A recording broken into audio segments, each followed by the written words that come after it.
Good afternoon, everyone, and welcome to the continuation of the City Waterloo Council meeting, Monday, December 10th, 2018, now at 4 p.m. Can I have disclosure of pecuniary interest in the general nature thereof? Seeing none, we'll take a moment of reflection. At the beginning of this council meeting, we pause to think about the needs of our community. May we show wisdom and compassion in all our decisions. And the first decision we'll make is approving some minutes, 3 sets of minutes here. Any takers for that? Councillor Bonagor, Councillor Veith. All those in favor? It's all of us, thank you. Delegations. First up is the Uptown Waterloo Business Improvement Area Board of Directors presentation by Tracy Van Kalsbeek. Welcome, Tracy.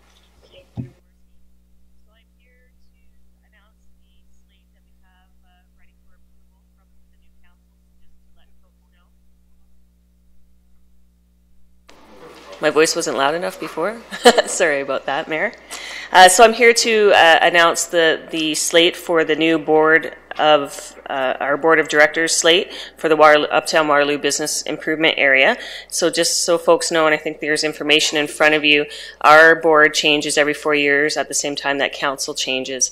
I know in the past we've also come at the same time to get a budget approved, but my understanding is as of last year that timing changed, and we'll be coming to you in January, February to get that budget approved once we know what the revenues are from our levy. So in front of you, you have a list of names for our 2019 to 2020 Board of Directors. So Gabrielle Arbonitis, Nick Benninger, Tennille Bonagor, Melissa Durrell, Nancy Fox, Ryan Good, Lawrence Greaves, Andrea Harding, Kathy King, Rami Saeed, Dana Short, Kirk Vines, and Mark Whaley. So you'll notice there's quite a few new names on that list. So I guess we're looking for approval from council for this slate of directors moving forward. Thank you, Tracy. Any questions of the delegate? Seeing none, anybody want to say move by Councillor Hammer, second by Councillor Veith? Any further discussion? All those in favor? Congratulations, you now have a new board. Thank you. And congratulations to Tennille on a board. That's the second time in 2 months you voted for yourself. Good for you. Consent items, we have 2 items on there, the 2019 annual debt and financial obligation limit calculation and the interim spending authority on there. Any questions from council or somebody like to move? Moved by Councillor Henry, second by Councillor Freeman. All those in favor? It's all of us, thank you. Moving along nicely. And now we get to the 2019 operating and capital budget details. And I think Ms. Patel will be doing an introduction first. Or you're doing a full presentation, I believe. Good afternoon, Mayor Jaworski and members of council. As the Chief Financial Officer for the City of Waterloo, it is my pleasure to present the 2019 operating and capital budget and the 2020 to 28 capital budget and forecast for council consideration today. What you will have in front of you is the 2019 operating budget book, which is our new slimline book, and our 2019 proposed capital budget book, which is a listing of all our capital projects. And what you'll also find on your table is our new document, our 2019 proposed budget in brief. This is just a half a dozen page or a dozen page summary of all the council budget and key decisions in here. So these are the information pieces that council has in front of them in print. All the other information is available on our website. So starting the presentation, I will be giving an overview of the budget, and Ms. Philippa Reynolds and Brad Witzel will have a more detailed presentation, which will be associated with the budget summary report that is following on the agenda. And before I get started, I would like to thank my CMT colleagues and the staff budget committee that has been an integral part of the budget decision-making process that brings us today with a balanced budget. I would also like to thank our communication team especially for making our budget messaging very simple and clear and easy to understand. And finally, I would like to thank Ms. Philippa Reynolds and her amazing team that has taken countless hours of data, reams of data, and summarized it, synthesized it into a very simple and easy to understand message in the budget book with all supporting information that is available on our webpage. So this is just a snapshot of some of the recent headlines in the newspaper. There is a lot happening in the city of Waterloo, from the recent grand opening of TNT Supermarket, with hundreds lining up for the opening day, and ranging to various business ventures planned to open and grow in 2019. We have a vibrant community with 2 major universities and colleges, and a growing number of young families that have a desire to live, work, study, and play in our community. At the same time, we are faced with societal challenges which range from mental health issues in our community, plant closures as businesses reshape and evolve, a need for affordable housing, an opioid crisis, and finally, working with our provincial partners to invest in our community and in our tech sector through improved high-speed transit and long-distance transit to the GTA. To balance these competing priorities, Council at the start of the term develops a strategic plan, taking input from residents, neighborhoods, community stakeholders, and various partners. The strategic plan sets the priorities for Council and then shapes and provides input into various studies, servicing plans, and master plans. These feed into the business plan and finally into the budget that will be coming before Council. The development of the strategic plan for this term of Council is underway. Community participation is available through a short survey on our website until December 21st, 2018 at the link shown on this slide. This new strategic plan will influence the 2020 to 2022 budget that this Council will deliberate next year. The 2019 budget before you today delivers on the priorities from the existing strategic plan. As discussed at a Municipal Finance Council orientation, based on the data from Fraser Institute that publishes Canada-wide data and the Tax Freedom Day brochure, an average family in Ontario earns about $121,649. On this income, the family pays about $52,696 in taxes for a tax rate of about 43%. You can see from this slide that a significant portion of the taxes go to the federal and the provincial governments. The federal government gets over $28,000 or 54%. The provincial government gets $19,000 or 37%. In short, the City of Waterloo gets about $1,500 out of the $52,000 paid in taxes. In essence, City of Waterloo gets 3 cents of every tax dollar paid by the residents of Waterloo. Looking at an average property tax bill issued by the City of Waterloo, you will notice that we bill and collect taxes for the region and for the education system. For an average residential property assessed or valued at $383,000, the homeowner would pay $4,200 in property taxes. It might appear to the homeowner that the money is all paid to the City of Waterloo, when in effect $2,300 or 55% are for the region of Waterloo for the services that they provide. $652 is for education, which is the school system, and finally $1,277 or 30% of the property taxes is for the City of Waterloo to provide a myriad of services. With the $1,277 that the city receives annually from an average home, these are essentially the services that the city provides.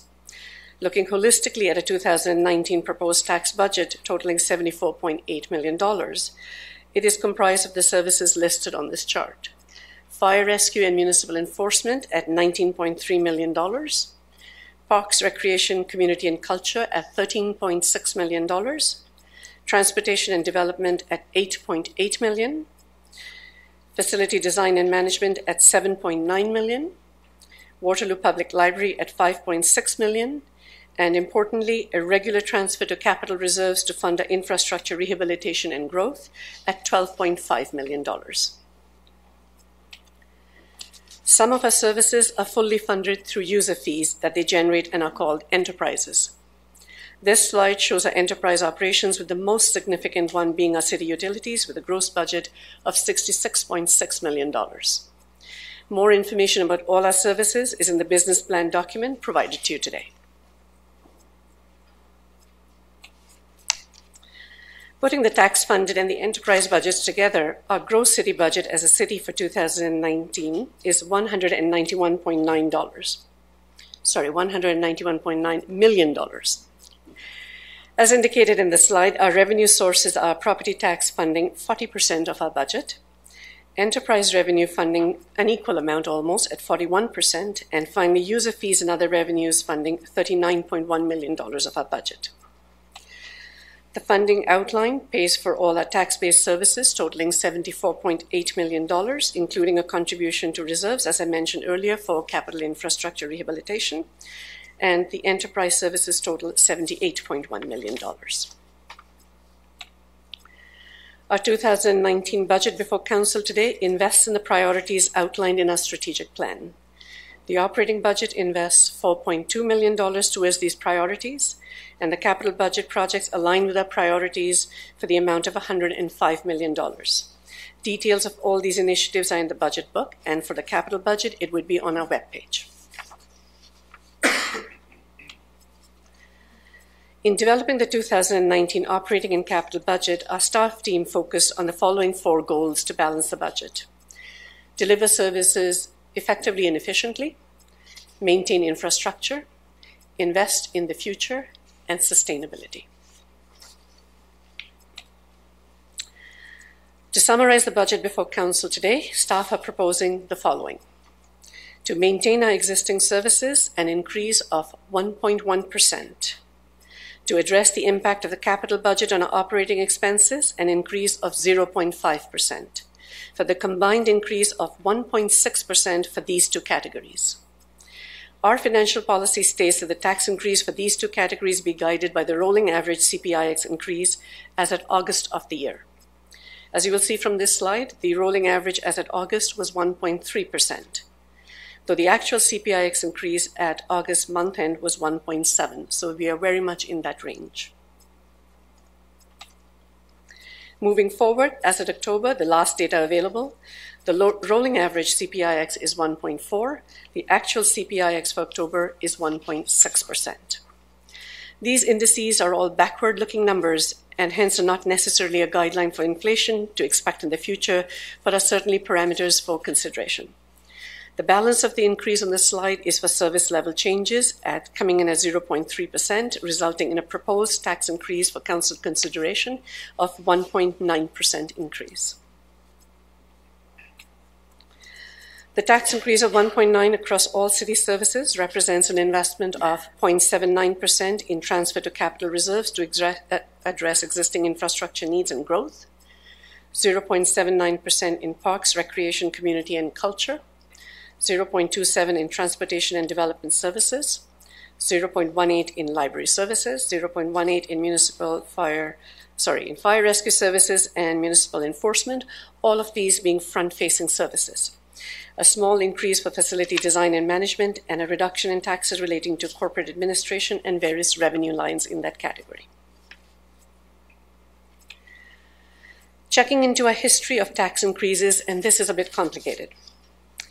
Comparing only the base budget increases and the operating impact of capital on our budget shown in the blue line on this chart, to the rolling average CPIX, which is our guideline, shown in the thicker green line on the chart. The graph shows that for 2011, we did not cover our inflationary costs. Moving on, in 2014 and in 2015, we did not cover our inflationary costs either. The following years have therefore been a catch-up for our existing base budget and operating impact of capital. And you will find more details about some of these decisions in our budget summary report on the agenda, where we have explained it a lot more holistically. Building on the previous graph, as you will see a similar conclusion. The brown line in the graph shows the total tax increase approved by Council, which now includes service level changes. The green line still shows a rolling average of CPIX. As you can see, for the years 2011 to 2013, our total tax increase, including service level changes, has been pretty close to CPIX. However, for 2014 and 2015, our total tax increase fell below inflation. And in effect, one could say that for 2016, 17, and 18, our tax increases have been a catch-up for past shortfalls. This is taking into account efficiencies that we bring forward in our budget, every budget cycle.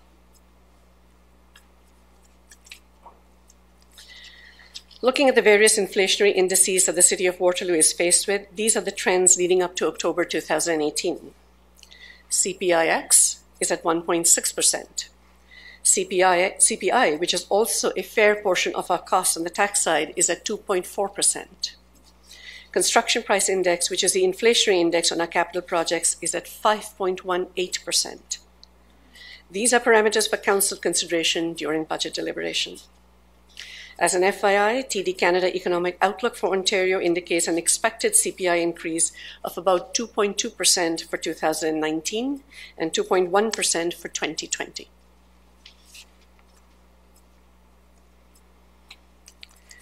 Changing gears and looking at our capital budget. Our 2019 capital budget and the 9-year forecast is shown here aligned with our strategic plan priorities. Our 2019 capital budget totals $105 million. Our 9-year forecast that follows totals $549 million for a 10-year capital budget and forecast of $655 million. Details of all the projects are in the capital budget in front of you. Also included in the budget book are projects that are over target that we have not been able to fund within our existing balances. Also included for Council to consider is the impact of capital projects on our operating budget. These are all tabs in the capital budget book that Council would consider as part of the decision-making process. Looking at the capital budget from the lens of the asset management plan, in 2019, the City is investing $38 million or 37% towards rehabilitation projects and $54 million or 51% towards growth-related projects, with smaller proportion towards other needs. Over a 10-year period, the investment towards rehabilitation is increased to 42% of the proposed budget and 40% towards growth-related projects. A quick glance at it by department. Integrated Planning and Public Works and Community Services have an almost equal share of the capital budget for 2019, with smaller portions for Library, CAO, and Corporate Services Department. This lines up with the summary on page 13 of your capital budget book, should you wish to reference. The funding for these projects is primarily through our reserve and reserve funds, whether they're tax-based or development charge-based, with some grant money and a small amount of debt, and with enterprises funding their own capital projects. The summary and the data for this graph is on page 14 of your capital budget book. This chart provides an overview of some of the key reserves that fund our capital projects over the 10-year period. The green line represents the Capital Infrastructure Reinvestment Reserve Fund, or CORP. It is used to fund our life cycle-related capital projects, rehabilitation, and replacement needs. It is steadily in a positive balance in the 10-year period. So also the Capital Reserve Fund, shown in the red line, which is used for growth-related projects, studies, and other council priorities. On the other hand, the Development Charge Reserve Fund is going into a deficit in future years, and our plan is to address the timing of capital projects, the funding strategy for these projects with our next DC bylaw, and tie it into the 2020 budget to come to Council next year. Similarly, the Library Expansion Reserve Fund is also going into a deficit in future years relating to the proposed expansion of the main library. This too will need to be addressed in the next DC bylaw and tied to the 2020 budget. Looking at all our assets, they total $1.1 billion. We have grouped them under the categories of buildings, roads, stormwater, sanitary, and water, and these account for almost 75% of all our assets. Our capital budget invests significantly in these core assets, whether it is for life cycle rehabilitation or for growth.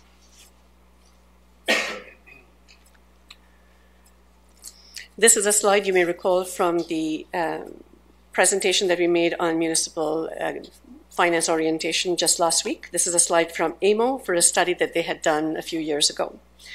As you can see from this slide, in 1960, the local governments owned 38% of the infrastructure. Moving forward 4 decades later, local governments own 67% of the infrastructure. And yet our revenue sources have not changed, and local governments get 8 to 9% of the total taxes paid by all citizens. There has been a profound shift in responsibilities with respect to public infrastructure at the local level, and there has been no change in tax sharing or in the revenue formula. Hence, it is only logical that local municipalities would be faced with an infrastructure deficit and with very few tools to address it. Using our financial information that we have, this chart reflects a shortfall at a macro level in numbers. The green bar is an annual contribution to reserves for capital. Of this, the brown bar reflects the portion relating to life cycle capital replacement. On the right side of the chart in the sandy bar is the annual depreciation or the annual consumption of assets. This represents monies that should be set aside every year to replace assets based on their original cost. Factoring in inflation for assets that need to be replaced at the end of the life cycle, which ranges anywhere from 5 years for some assets to 75 years from pipes in the ground. The blue bar represents what we should be setting aside in our reserves every year to replace assets at their replacement value at the end of their life cycle. Our financial data shows that we have a shortfall every year of roughly $21 million annually at the city level.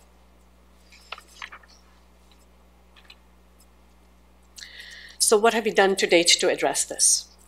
In November 2016, we developed an asset management plan integrating all our existing data sets on asset condition and life cycle. A sophisticated model was developed that determined the funding shortfall by asset class and the future condition of each asset class under the current funding level. The model also showed how the condition level of assets change under different potential funding scenarios. One of the key findings of the study was that we have a shortfall of 14 to 17 million on tax-funded capital infrastructure and an additional shortfall of $6 million on city utility infrastructure. This model was based on actual asset condition data. The AMP findings line up with the shortfall estimated on the previous slide using our accounting data. The asset management plan looked at all our assets and grouped them into 15 categories shown on the right side of the slide. The graph on the left side shows the distribution of the value of our assets in each category. Our transportation assets, which is the roads, account for a major portion of our assets. And then our city utility assets, those shown separately, are very significant. They are sanitary, water distribution, storm collection, stormwater management. They are a very significant portion of our assets, followed by our facility and building assets. Based on our current budget funding level, this chart provides an outlook of the projected condition of our assets going out to 2042, if no change is made to our funding strategy. The assets in red are in very poor quality, and they would go from about 18% of our total assets to being close to 50% of our total assets by 2042. In 2018, 50% of our assets are considered as excellent quality or good quality. By 2042, with existing funding levels, this would go down to 20% of our total assets being in good or excellent qualities, the number being almost reversed between 2018 and 2042. There is a lot of information in this report should Council wish to peruse it, and I have provided a reference to this report going back to 2016 on this slide. Moving forward as to what else we have done to address some of these issues. In 2018, city staff worked with the same external consultant as with the asset management plan in developing a long-term financial plan. It took a holistic view of the financial picture and the needs of the city.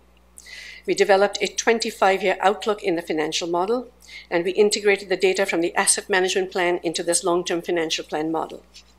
The model factored in anticipated growth needs, example, a new fire station in future years, the impact on the operating budget from this decision, example, additional fire crew that would be needed. In this model, we factored in population growth, inflation, and other relevant factors to develop what the resulting financial requirements for the city would be. More fundamentally, the study recommended that the city review the financial policies to establish a sustainable funding source for reserve that support life cycle related capital projects, and the city consolidate reserves to provide flexibility. Council on April 23, 2018 approved a change in our financial policy that increased the contribution from annual assessment growth to the capital infrastructure reinvestment reserve, as well as increase the contribution from an annual surplus to this reserve. Our next step is to bring forward the implementation of the funding strategies for Council consideration in the 2020 budget process as part of the bigger 3-year budget approval. The 2019 and 2028 capital budget and forecast before Council is based on the priorities established through the asset management plan. All our budget is very much grounded into the work that we have done in the asset management plan and the long-term financial plan. As Council deliberates the 2019 budget, there are several other points to take into consideration. Need to implement a funding strategy to close the life cycle funding gap mentioned in our asset management plan. A commitment and funding strategy approved by Council to fund the opening of the East Side Library. The operating costs are to be funded through a share of the assessment growth to come and future tax increases above the inflation rate. We have changing market conditions in some of our businesses that provide an opportunity to revisit our role and our funding levels. As an example, with the opening of the market to funeral homes to operate crematoriums, it has changed the fundamental economics of this service that we have long operated as an enterprise. With autonomous cars being tested right within our university labs, do we need to invest in parking structures or parking lots? And how do we work with the region to address housing affordability in our future budgets? So while all these challenges are on the horizon, what we have before Council for consideration is a modest budget increase for 2019 to be considered in light of the issues to be addressed more fully in our 3-year budget process to follow. For 2019, the annual property tax increase proposed on an average household in the city is around or just over $24 or just over $2 a month. The annual city utility increase proposed is around $27 or $2.25 per month. The total city proposed increase, therefore, is $52 per year, or about $4.30 per month, with the regional portion outlined on the slide for their portion of the utility cost. Looking at the last data available, which is for 2017 from BMA Consulting that publishes comparator data for cities across Ontario. This chart compares the total property taxes for the City of Waterloo and our neighbouring cities of Kitchener, Cambridge, and also comparator cities in the GTA and beyond. For a detached bungalow, our property taxes are close to average or just lower than average. The same holds true for a 2-story home. For our multi-residential high-rise buildings and for our office buildings, our property taxes are slightly higher than average. The BMA normally releases the results somewhere in February, so when we do get the data for 2018, we will certainly try to bring it forward with future Council presentations, but this is the last that we have from BMA at this point. And so moving on to almost my last slide, more specifically looking at our neighbours in Kitchener and Cambridge and analysing it further for the direct impact on the average household. This chart shows a breakdown of the local tax, the regional tax, education, and the city utility rates for a detached bungalow. This once again is based on the 2017 BMA data. This Council makes a decision on the local tax portion shown in purple, and we are the lowest of all 3 cities. The portion of the property taxes for the region of Waterloo is shown in green. We are comparable to Kitchener and higher than Cambridge.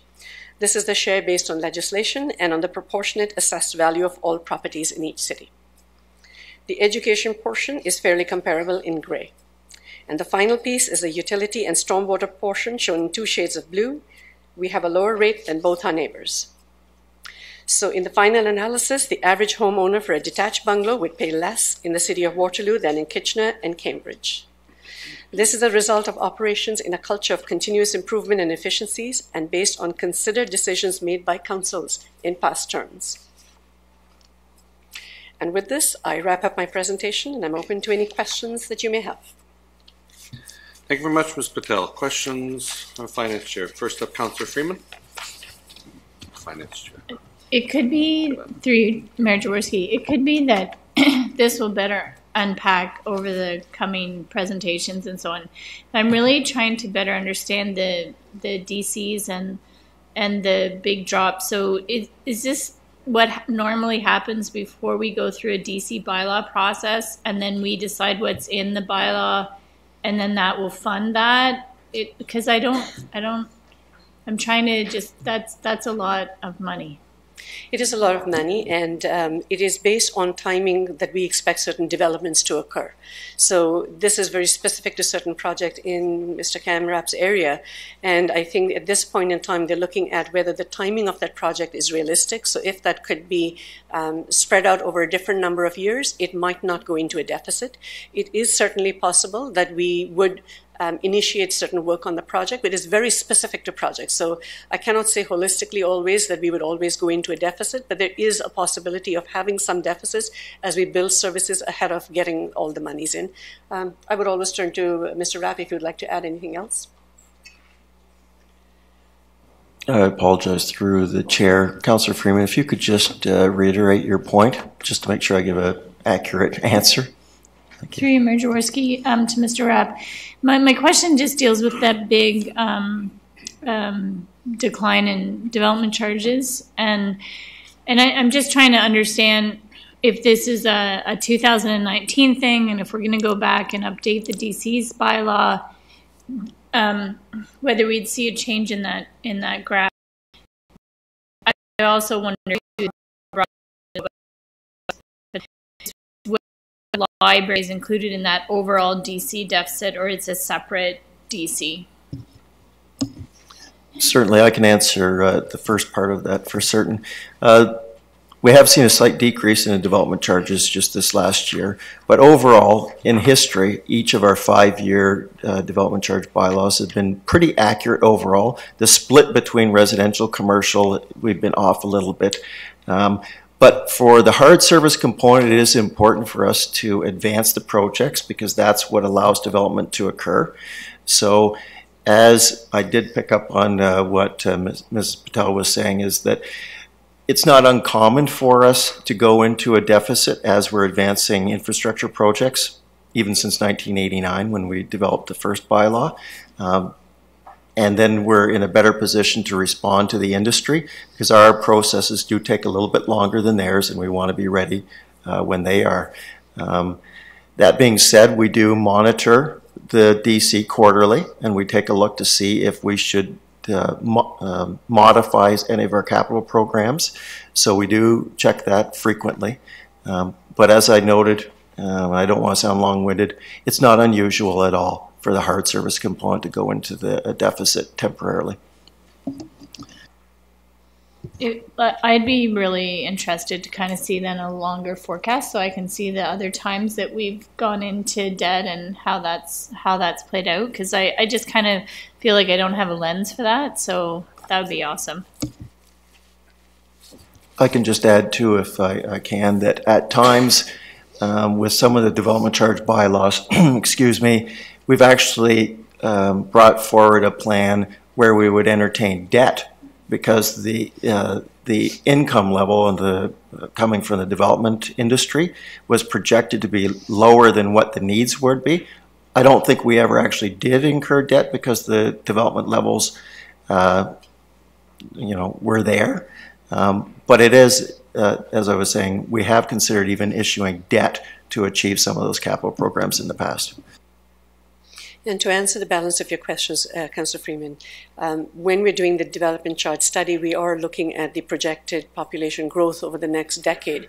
And so this is where there could be situations where we would be able to recover. So we may go in a deficit in the first few years, but we expect to recover it in the latter few years. So when the next DC bylaw is done, those are the factors that are going to be considered quite intensively in terms of what can we expect to recover in future years. Do we really need debt for any difference in the amount, or should we go into a deficit? What do the rest of the DC reserves look like? So there is a tremendous amount of work that needs to be done in the next DC bylaw. So that is where for Council, this is merely meant to highlight to say it is going in future years, but we have a plan to address it in the next budget cycle. It is not something that we intend to do. And with respect to your question whether the DC library is part of the deficit, I would turn to Ms. Coppicer, but I believe it is not part of the deficit. The East Side Library is a growth-related project which is funded with DC money and monies that have been set aside. It is the main library expansion that is triggering the deficit, which is not in the DC, but that's where we are going to take a look again when we do the DC study, whether it should be funded from DC, whether the population growth will be able to support it. So those are some of the bigger issues that we have to address in the upcoming budget cycle, 2020 budget cycle.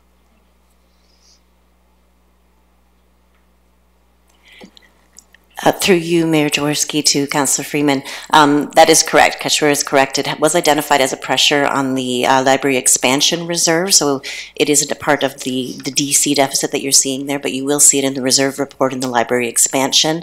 And it was in Kashmir's presentation as well, showing that one going into the reserve, into the deficit, and that would be addressed. We'd look at funding options during the next DC bylaw.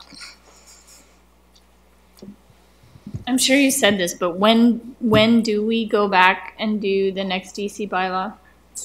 The next DC bylaw is going to be done throughout 2019 in conjunction with the 2020 to 2022 budget process, so that we can be looking at our growth and our rehab priorities at the same time. So within that, my other question is then going to be related to the long-term financial plan. If we look at if we agree that growth pays for growth, which we have lots of disagreements on that, do we then look at the long-term financial plan as a part of the DC bylaw? Like, is there any way to include O&M within a DC bylaw? I would think maybe, but I'm not sure.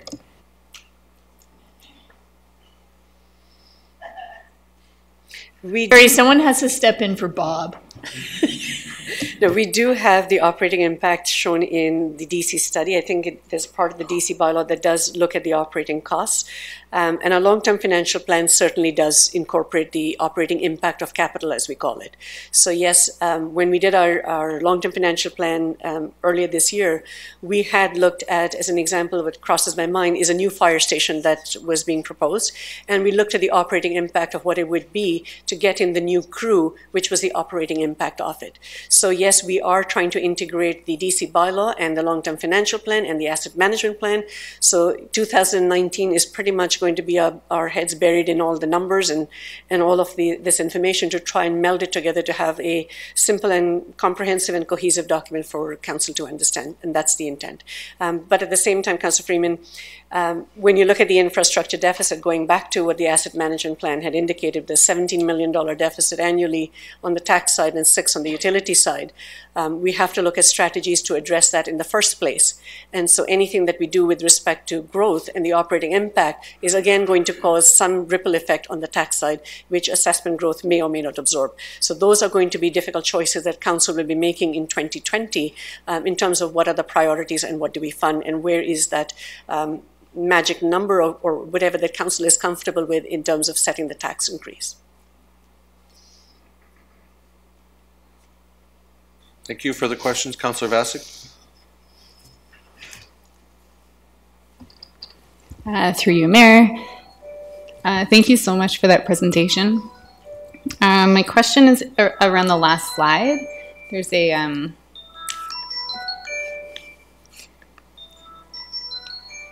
yeah. So I'm just curious if it's possible, or if you already have put in the increase to look at the comparison after the increase. This is current, right? This is based on the 2017 the valuation of the houses that we have. We don't have the data for 2018 as yet from BMA, so we would be getting that sometime in Jan and Feb of next year. So when we get that data, we would be able to update it for 2018. However, we don't know the tax increases yet for Kitchener, Cambridge, and the region because they are releasing their budgets right after one after the other. I know the region is presenting their budget tomorrow. So as we start getting data, we will be putting it in. You will notice in your operating budget book, there is a sheet there which does have comparator cities, and we've indicated as information is released, we will be printing that sheet and handing it out as budgets progress across the region. Further questions for Ms. Patel? Seeing none. Thank you. Is there further presentations with the budget books and the tabs and that? There's one more presentation. It is very closely related to the budget, but we've tied it to the budget summary report, and that is with Ms. Philippa Reynolds and Mr. Brad Witzel. It'll go into more detail than what I have, so there'll be a lot more questions that I guess you could ask. Wonderful. Thank you.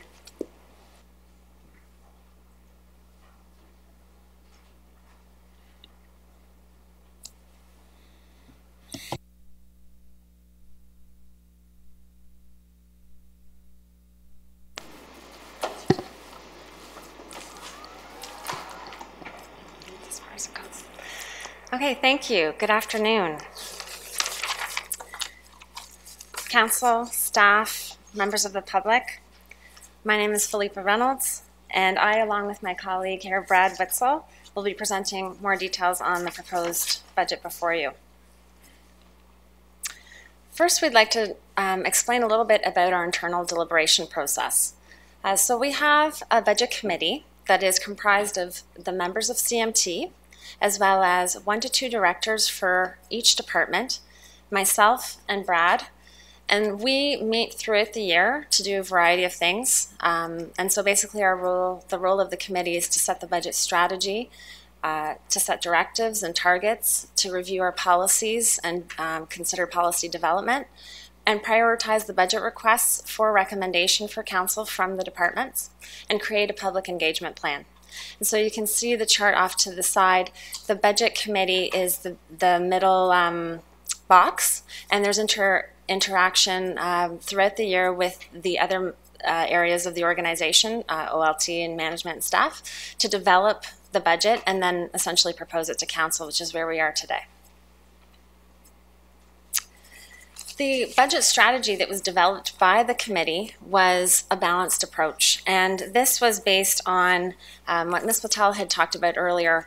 We're headed into a 1-year budget here for the first year of your council term and using the existing strategic plan to guide those priorities.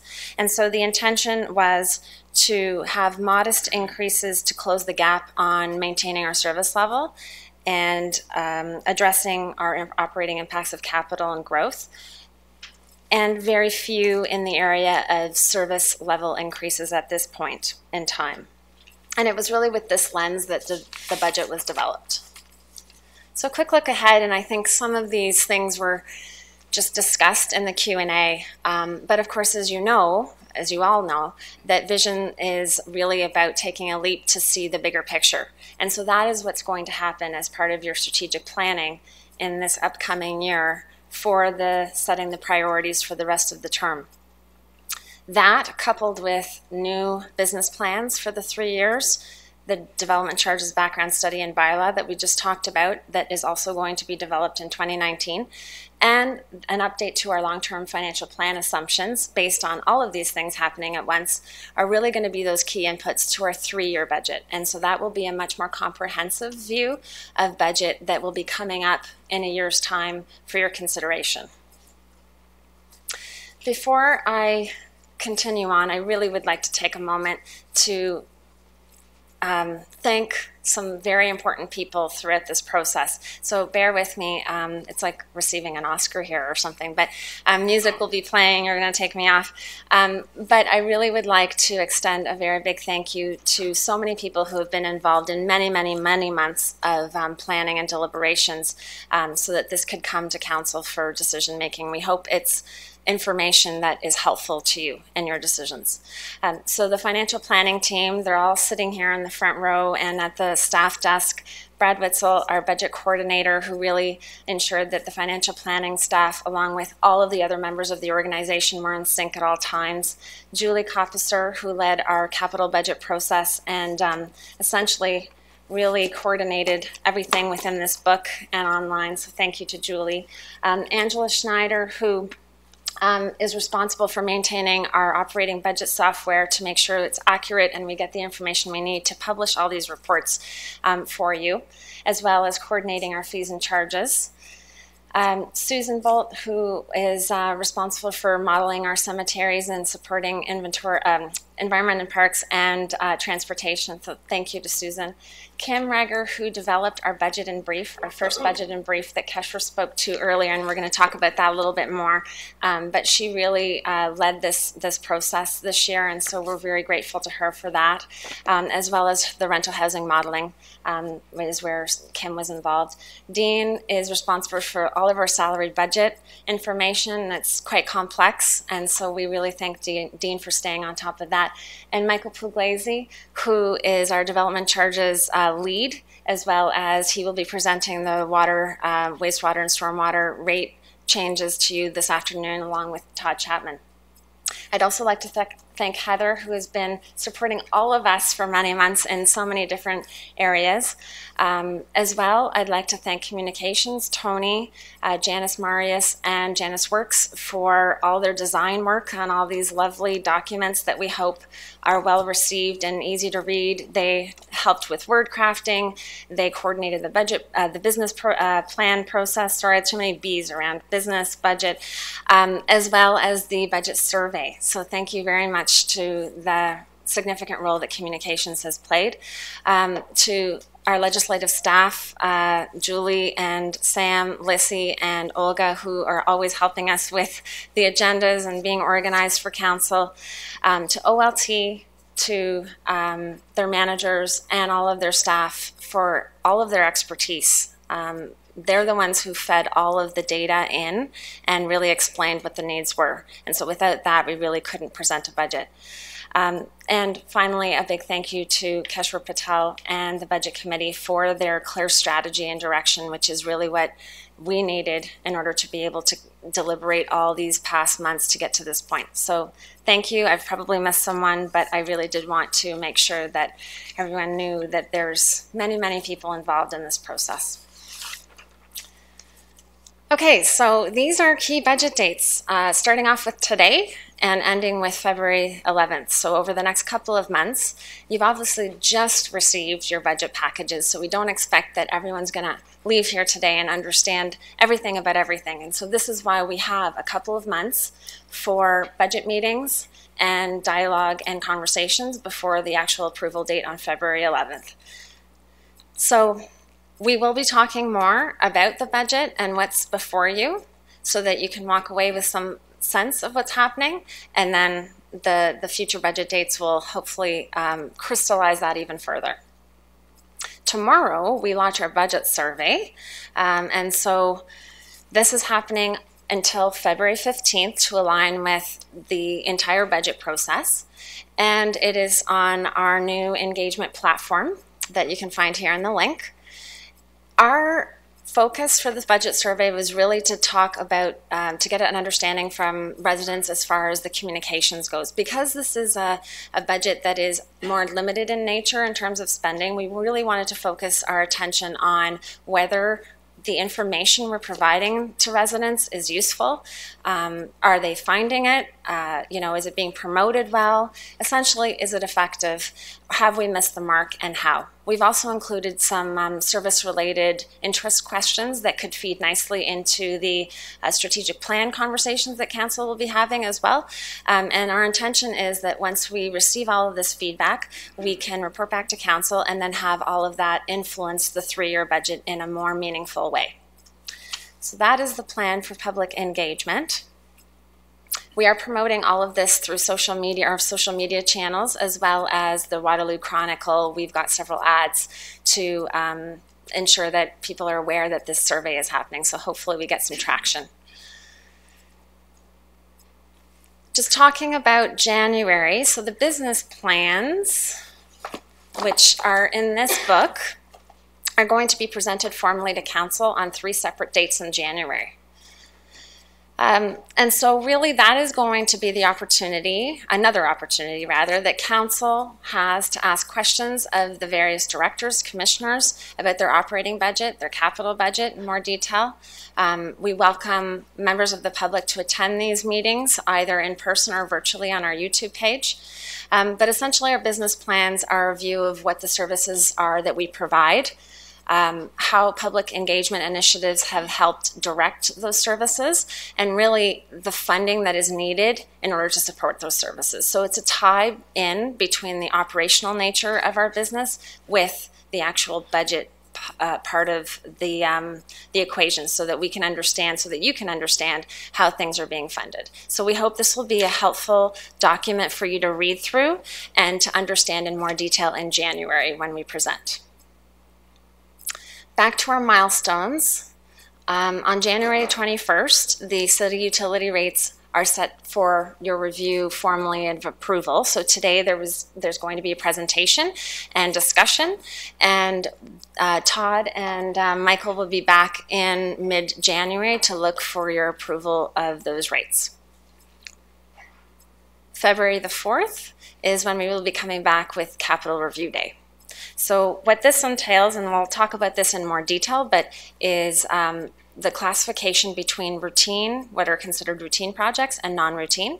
They follow different streams of approval. So on this day, we will be presenting those two different streams to Council, and Council can make amendments as they wish.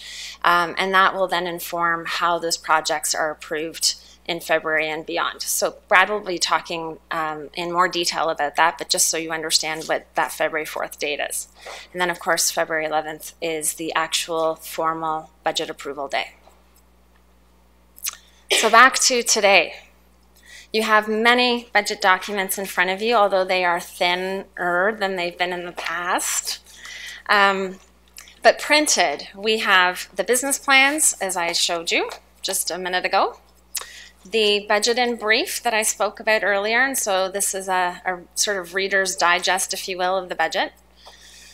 The corporate report that really is a summary of all of these documents in a little bit more detail than the brief, but less than the documents, and it also provides some context in terms of history in that report. The operating budget book itself, that looks like this, and the capital budget book. So you have a number of materials physically in front of you. We heard that we were trying to be all things to all people, and then you're sort of nothing to anyone. And so our intention really was to do our best to be succinct with these documents, and we hope that will help your review. But everything is available online. All of the printed documents are online. And in fact, I think I might go there right now just to see if we can see what's up there.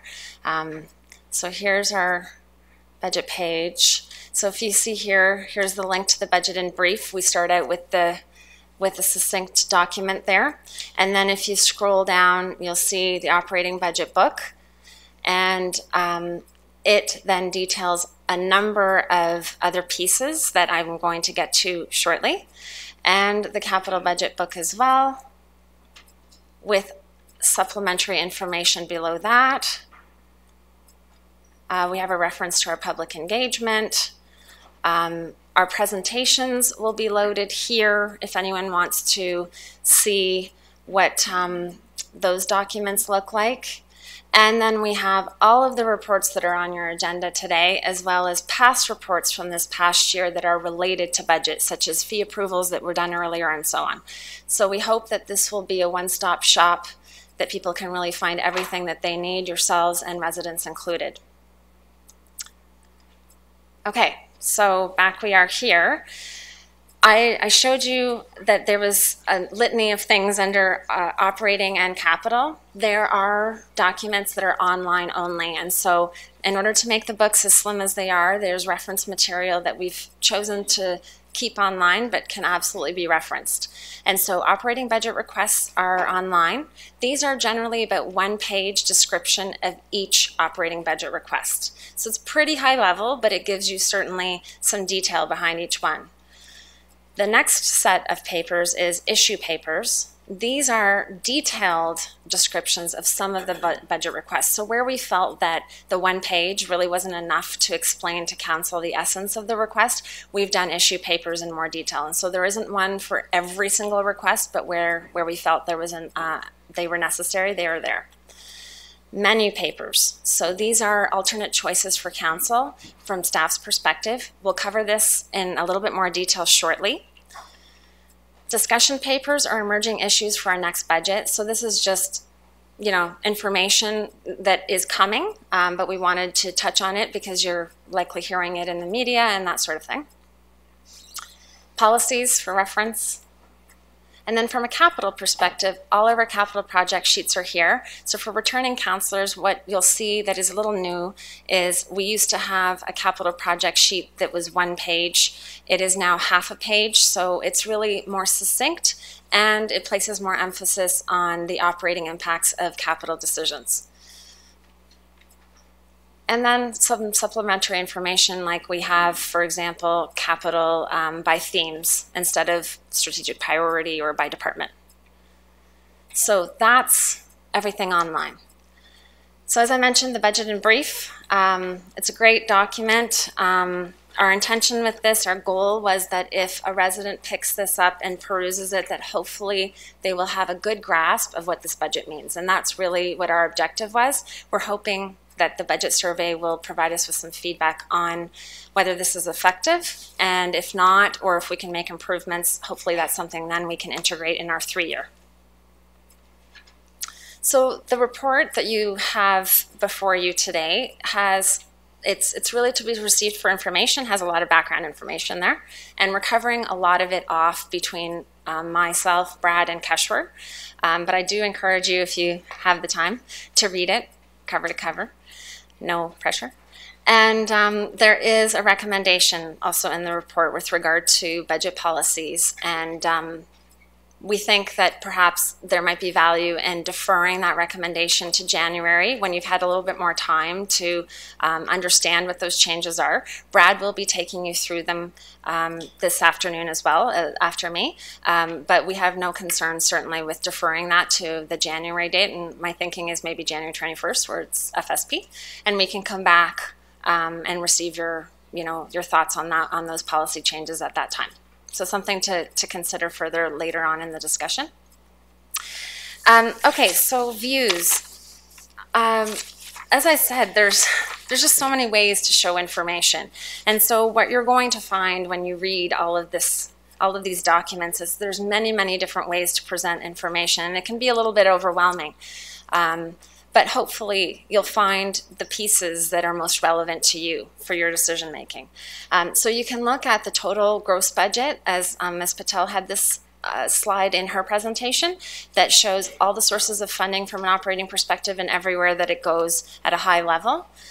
Or you can see it this way, which is in your budget documents as well, which is every department and division, expenses and revenues changing over 18 to 19. Line by line. So you can see it that way as well. Or you can see from a tax-based perspective, specifically, so that the previous chart showed enterprises, other user fees. This is just our tax levy. You can see what service areas go, where our tax dollars go in terms of service areas. And this is the exact same data, but just shown a different way. So different graphics to kind of appeal to different people on how they might interpret information. And then this is an excerpt from the report, but what this shows is for the average household in Waterloo, this shows what the average household would pay for taxes at the local level, so at the city level, as well as water, wastewater, and stormwater. And then below that, you'll see a little chart, and that's because, again, we don't know what the region and school board tax increases are going to be for 19, but this is a reference to 18. And so from a taxpayer perspective, the total bill and the view from that perspective, this is another way of looking at what that means. Then you can look at affordability. This is from the BMA study as well from 2017, and it shows Waterloo in comparison to Cambridge, Kitchener, and the provincial average from an affordability perspective. And so this is property taxes as a percentage of household income. And you saw these charts as well. The point is there are many different views, and we hope that collectively they help inform your decisions. Other ones from major service delivery area or strategic priority investments. We also have buckets, and Keshwar described this earlier. We have base, which is basically maintaining our existing service level. Then we have operating impacts of capital and growth, which is exactly what it says, and service level changes, whether it be increases or decreases. And so we also have information showing what these budget adjustments and changes look like from these category perspectives. Then you can look at every single budget request on its own and how it fits into those categories and subcategories. And so we have all of this information there for you as well. That's tax base. This is enterprise. So as you can see, there's many different perspectives. Just to highlight some of the things that are being recommended in the operating budget, From a base perspective, and again, this is maintaining existing service levels, one of the items is a fee assistance program to increase to offer financial support to youth and seniors who participate in city programs. So this in itself is not growing the program, it's maintaining the existing service level because a third party pulled out some of their contributions. And so this is the city matching that and suggesting that perhaps that's where we want to go. So that's a thought there from a base perspective. Senior planner is being identified in order to ensure that increased development application volumes as well as the complexity of those applications are dealt with and maintained within the current process so that timing is reasonable for development. So that's another suggestion from a base budget perspective. Operating impacts of capital. And so one example here is the Waterloo Public Library and ensuring that they have a growth element to their levy to ensure the growing needs of the community. And the Central Promenade, as an example that opened earlier this year, ensuring that we have maintenance so that the new separated bike lanes and pedestrian pathways are maintained. Service level change highlights. One example is the neighborhood strategy implementation and really starting that process. And so you can see that there are a number of items, and this is not all-inclusive, but it just intended to provide council with a flavor. You'll see a lot more of that as you read your documents over the next couple of months. We already went through this slide. The menu list. I mentioned this a little bit earlier. And so council has the previous council directed staff to ensure that our base budget that's maintaining our existing service levels and our operating impacts of capital, along with our efficiencies, are in line approximately with inflation. And so out of that discussion also came another direction that developing a list of additions and reductions would be also useful for council. And so staff are including this menu list as part of the budget package. These are, there's 9 additions with a value of about $900,000 or so. And there are 7 reductions totaling just under $500,000. These have been prioritized, and so this is staff's recommendation for council to consider that if they're interested in activating any of these additions, that M1 would be a higher priority, for example, than M9. And then if council is considering activating any of the reductions, that M10 would be a higher priority than M16, as an example. And so this is using technical and professional expertise to prioritize these for council's consideration. All of the details of each of one of these menu requests is online, but this is just a summary so that you can have a quick snapshot of it. Keshwar talked about some of our historical financial challenges in terms of our cap at MPI in the past and then CPIX. And so we just wanted to highlight that while our labor settlements have certainly come in at, from a reasonable perspective, they are higher, generally speaking, than inflation. And our fire group, most notably, have received wage increases significantly higher than MPI in the past. Just to give you just an understanding of the context of this, from 2010 to 2015, this was about a $1.2 million gap in terms of financials. And so that got covered off really by a variety of things, including efficiencies, pulling back on expenses, and it just gets absorbed within the rest of the organization. The administration has managed to absorb those pressures through prudent and careful management by bringing in efficiencies and budget improvements and deferring some expenses I mentioned in order to keep taxes at the rate of inflation. Many budget lines were either simply not receiving the increase that they should have, and over time operational decisions were made to defer some expenses. And so, for example, for frontline services, decisions such as leaving a greater portion of a park's turf to naturalize versus cutting it may have been an incremental change that may not have been difficult for the taxpayer or for the user, and yet resulted in lower costs for the city. So that's just an example of how over time things could add up and change. Efficiencies have been crucial in order to continue to deliver services effectively, despite the lower increases. And so between 2012 and 2018, there was about $5.4 million in total built into those budgets in terms of reductions and efficiencies and improvements. In the 2019 budget, you're going to see about $1.5 million, and that is made up of $861,000 of budget improvements, and this is essentially our corporate transaction lines where we're seeing some sustainable surpluses there, and we're building that into the budget. So what that will mean is a little less flexibility on surplus potentially in the future, but building that in the budget process to plan to spend as needed. And then $430,000 in cost savings, reductions, and efficiencies, with the LED street lighting changeover program being $210,000 of that. And then finally, other revenue increases in a variety of areas.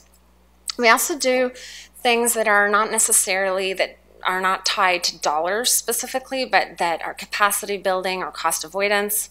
And in the report, we go into more detail on this a fair bit, but these are just some recent recalibrations in 2018 where we undertook some changes within the organization to make sure that services are delivered effectively without creating a need for additional financial resources. So we developed a museum engagement specialist position by repurposing a customer service position to provide greater skills in that area. And a pilot project for parks at Waterloo Park to make sure that there's greater oversight of a large student contingent, and providing greater administrative support in a couple of divisions, again, by looking at the overall resource complement. From a capital perspective, that was operating. The 2019 capital budget is worth almost $106 million. There are 176 projects, so I won't list them all here for you. I'm sure you're relieved.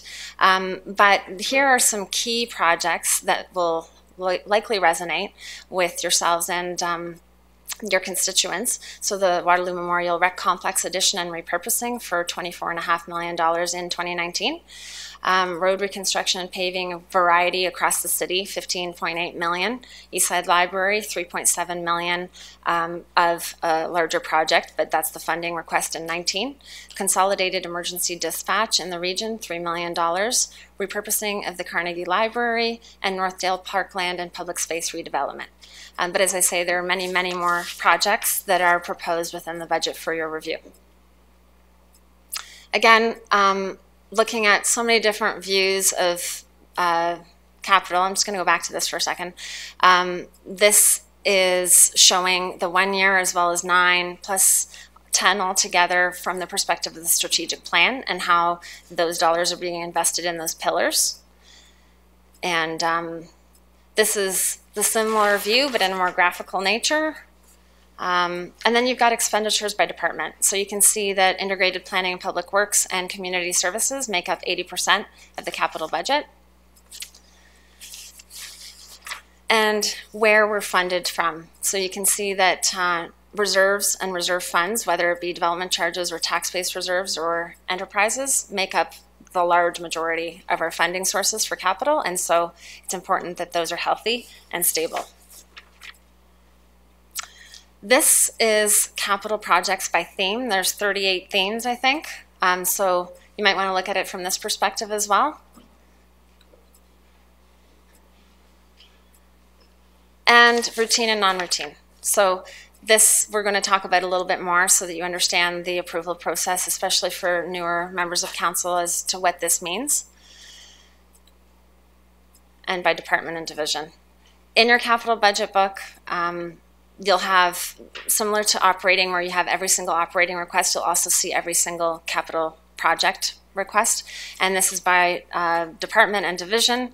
And so, for example, here you can see we've got the repurposing of the Carnegie Library. So just to give you a quick understanding, this is all one project, reference number 118. It's all the Carnegie Library, but it's broken out by funding source. So tax rate stabilization, $1 million, debt, and capital infrastructure reinvestment reserve. So for those who are new, just to give you a quick understanding of how this is all laid out in the book, but you will become much more familiar with that as time goes on. And again, I'm going to pass this over to Brad, and he's going to talk a little bit more about the capital budget in terms of rehabilitation and growth. Thank you, Philippa, and good afternoon, Council. So just to continue with capital, this slide will highlight the planned capital spending in 2019 and over the entire 10-year forecast by what we call project type. So just a couple key takeaways here. The long-term financial plan and the asset management plan have started to put a greater emphasis on our capital in terms of rehabilitation. And additionally, the 2019 and the 9-year capital forecast funding envelopes were set based on the asset management needs assessment data instead of historical spending averages. So what this has resulted in is a more strategic or optimal allocation of limited capital dollars. So this has been touched on earlier, but we'll go through this in a little bit more detail. So this is the capital project reporting criteria. So routine and non-routine. And so this is important as each project is classified as either routine or non-routine. Routine projects would be considered standard or recurring projects. So examples would be road resurfacing or master plans and studies. And non-routine projects would be projects with a budgeted value greater than $2.5 million for the 1-year budget to be considered high public or council interest regardless of the dollar value. And then thirdly, as requested by council, and we'll get to that one in a little bit more detail. Examples of these projects in the 2019 budget would be the Ira Needles bypass or the Carnegie Library repurposing. So where this distinction is important is after February 11th, 2019 capital approval, projects that are routine can have their funding released immediately after that approval and they can proceed. Non-routine projects are approved in principle. So what that means is they'll need to return back to council at a later date with a more detailed report explaining that project and releasing and requesting release of those funds. So on February 4th, 2019, which we call Capital Day, additional information will be provided to council on the routine projects. And this is council's opportunity to change the classification for any project that they wish, switching it to non-routine. That will be then incorporated into the February 11th approval figures. When considering a capital project, it's also important to understand the full cost of the project. So what we mean here is this is both the capital cost of constructing or expanding the asset, but also the ongoing operating cost of maintaining that asset. So similar to previous budget cycles, staff will be tying the approval of the capital project with the approval of the operating impacts of that capital project. And that's just helpful in terms of council's context as you get both sides of the equation when making that approval. This is touched on in greater detail in the report that Philippe and I prepared, and you can find that under section 3.4 starting on page 33. This has been touched on a couple times today as well, but the asset management plan and the long-term financial plan have identified the need for additional annual capital funding. So starting on page 79 of the capital book, we've included an over target section. This is being provided for illustrative purposes. It's a listing of projects that could not be funded within the 10-year capital program. But we just would like to note that this isn't an exhaustive list, but rather a snapshot of the type of projects that couldn't be fit within the capital funding envelopes. And just for clarity, any project that's over target is listed in 2029 because if it was able to be funded, it would be in the 10-year forecast window. So that's not to say that it may not be needed earlier, but if it doesn't fit within the 10-year forecast, the next opportunity is 2029. So the report that you have today, and we realize that you've received it moments ago, and we can appreciate you probably haven't read through the full report, 55 pages. But included in this report are some policy changes tied to budget. And as Felipe mentioned, we're okay with bringing that back in January 21st, 2019 for approval if council feels that would be a better approach. The large majority of the report is then for information purposes. But I will go through the policy updates that staff are recommending. So as part of each budget cycle, staff review the budget-related financial control policies. There are 9 budget policies in total. And again, those can all be found online on the 2019 budget website. There's a one-pager within the operating budget book that just explains the policies and then links you to the website. Of those 9, 5 of them we're recommending some minor changes and updates. So these changes are summarized on page 20 of the report that you have today. And again, we can bring these back in January for approval. So it's just important to note that in terms of their mandate, the audit committee reviewed these changes on November 29th, 2018 at their most recent meeting, and they were supportive of these policy recommendations. In addition, they did request that as part of the next budget cycle, that staff review policy FC012, capital budget, for the reasonableness around the materiality threshold for the one-year capital budget. And what they're looking for us to do there is, based on the outcome of the February 4th Capital Day, just make sure that we're not seeing a lot of projects, let's say in the range of $1.5 to $2.5 million being flagged to return. If we were seeing that, then what the audit committee is recommending is that maybe that threshold isn't right. So staff agree to bring back that review. We think it makes a lot of sense. We agree we want to set the threshold at a value that's not too high and not too low. We want to set it at the appropriate value. But what we were looking to do with this policy change is not have the existing policy value, which is greater than $5 million, would return, and that's on the 3-year aggregate. So we needed to revise the policy to have a value for the 1 year. And so we will bring that back as part of the 2020 to 2022 regular policy cycle. And just one more, it is important to note that regardless of the value we set in the policy, council can request any project to come back as non-routine regardless of dollar value, and not all, we'll say high council or public interest projects will be high in dollar value.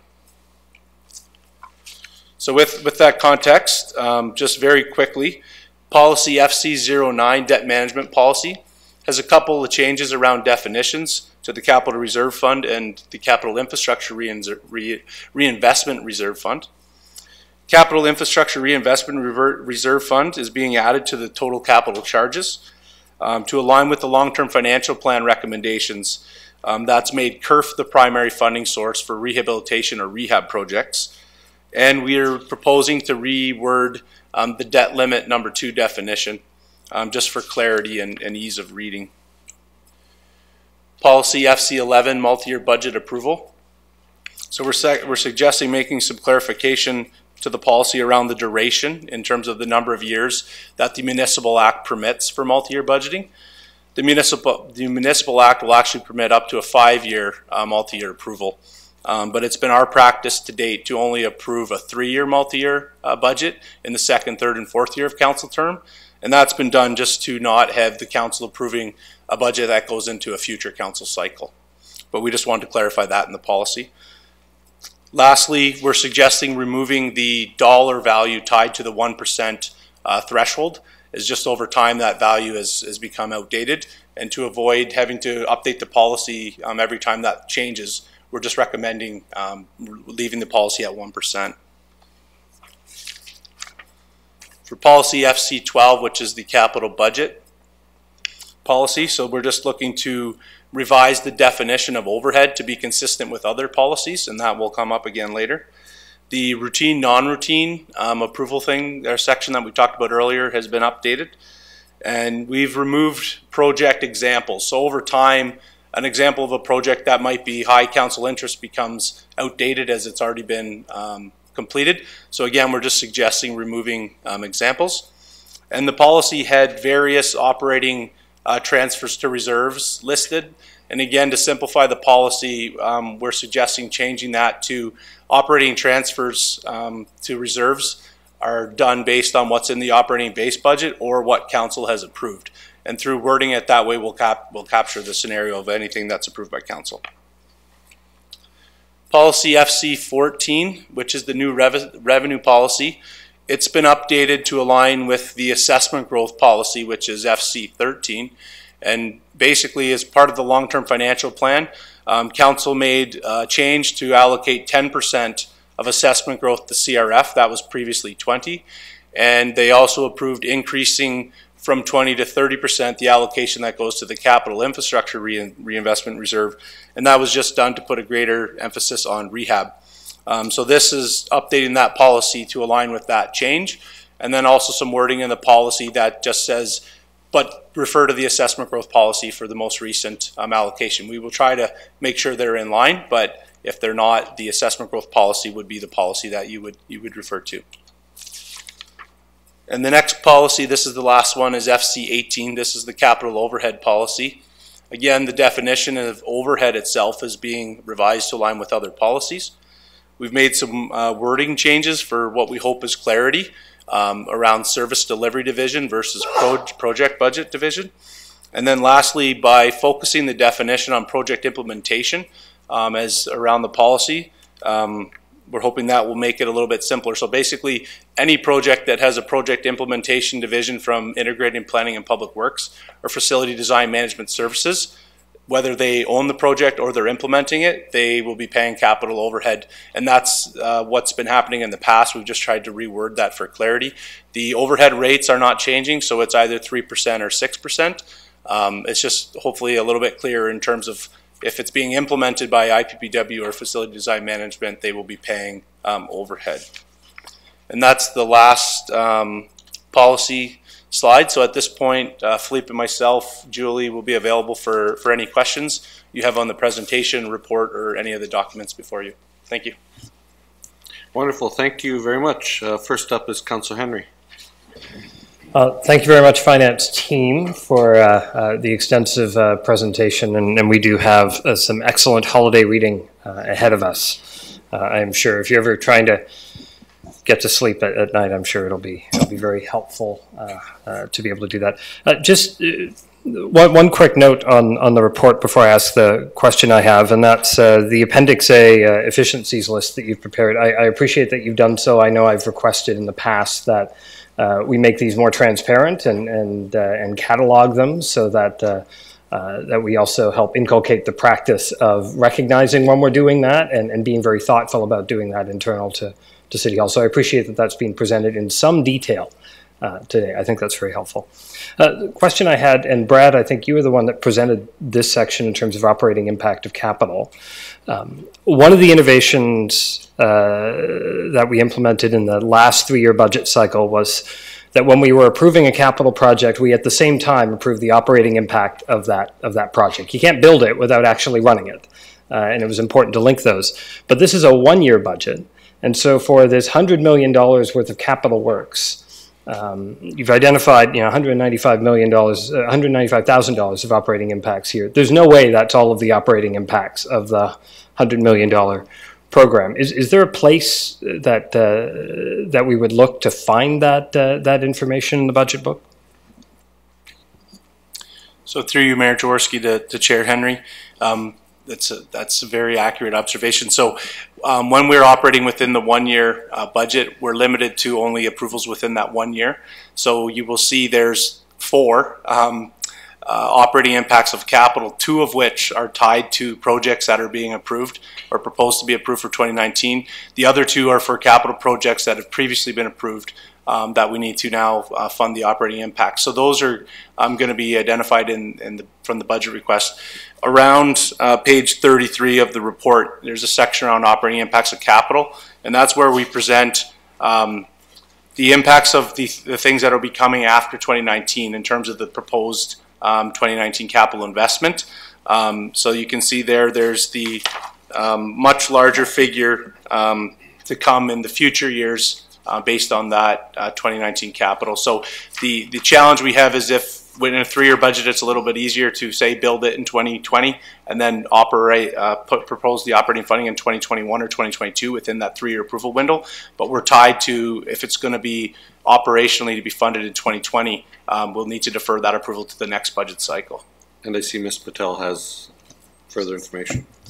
Through you, Mayor Jaworski, to Councillor Henry. So building on what Brad just mentioned, if you look at page 89 of your capital budget book, it has a summary of all the operating impact of all the capital expenditures in the entire 10-year program too.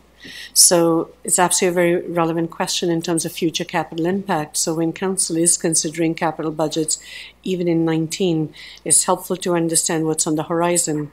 Over a 10-year period, we are looking at a total of $9 million in operating impact for the capital projects that are in this capital budget and forecast. So it's here by department, by division, so you'll be able to tie it into the capital projects.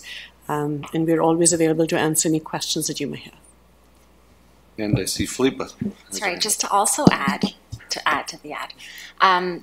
Each project sheet also has the operating impacts of capital identified in greater detail because it's over a longer period of time. So that would be really useful too when you're looking at each project, to look at the project sheet and see what the impacts of those decisions are in a longer term. So I'd follow on from that by thanks for the reference to page 89 of the capital book. That's not easy to find a half hour into having budget documents. And I note that's a substantial number in the next 3-year period that's coming forward. I'd wonder if it was possible for staff to bring to council ahead of or for February 4th as capital budget day a specific breakout of the capital projects that we would be considering that day and the operating impacts within this term of council. So the ones that go outside of this 1-year approval but look at the next 3-year approval. I think it would be helpful to have that in front of us as we were looking at the projects and identifying routine, not routine, but maybe asking ourselves one more question, and that given what that will load up for 2020 or 2021, ahead of doing a strategic plan, is this the right project at this time for us to be considering? So almost there's a third list that we might generate on February 4th for maybe we want to think a little bit more before we take on that $200,000 operating impact that will show up in the 3-year budget cycle, as an example. Absolutely, that's a great suggestion. We will pull that together for February 4th. Wonderful. Further questions from council? I see everybody's a bit stunned with all the information that we have today. No, it's wonderful. Great team effort, I think, from myself, and certainly Mr. Anderson must be proud of his team of what they've been able to put together there. Thank you, Mayor. Yes, absolutely. Just to punctuate the thanks to Philippa and Brad and Keshwar for the presentation here today, and all the staff in the audience, OLT, CMT. There's been a lot of work to bring forward these budgets. It actually is a simplified budget approach. So believe it or not, these thinner documents are a real refinement, and a lot of work, a lot of hours has gone into preparation of the budget. It's a complex business that we're involved in, and it touches everything from, you name it, bylaw to building to badminton. We're touching everything that you can imagine across the budget. And it is a lot to unpack in a short amount of time here. We know there's a lot of material that we presented, but I want to reassure you, as Philippa noted in her presentation, that throughout January and into early February leading up to budget day, we'll be unpacking each of the departments in a little bit more detail, deeper dive, to have more dialogue with council. So just to comfort on that front. But thank you again to the team. Wonderful. Thank you very much, and thank you for the great presentation, report, and documents. To Julie.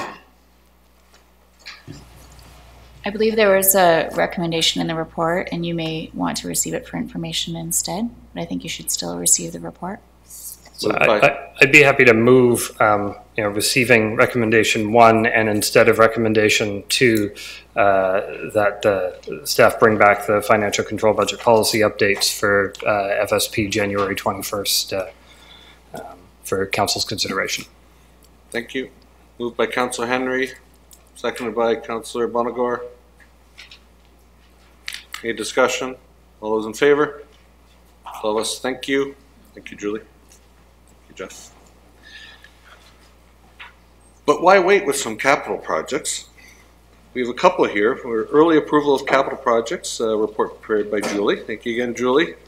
For Larch Street and looks like Silver Lake, Waterloo Park Lake frontage. Any questions on that? Seeing none, would the ward councillors of Larch and Silver Lake like to move by Councillor Bonnegar, second by Councillor Henry? All those in favor? That's all of us. Thank you. And now a report on reserves and reserve funds.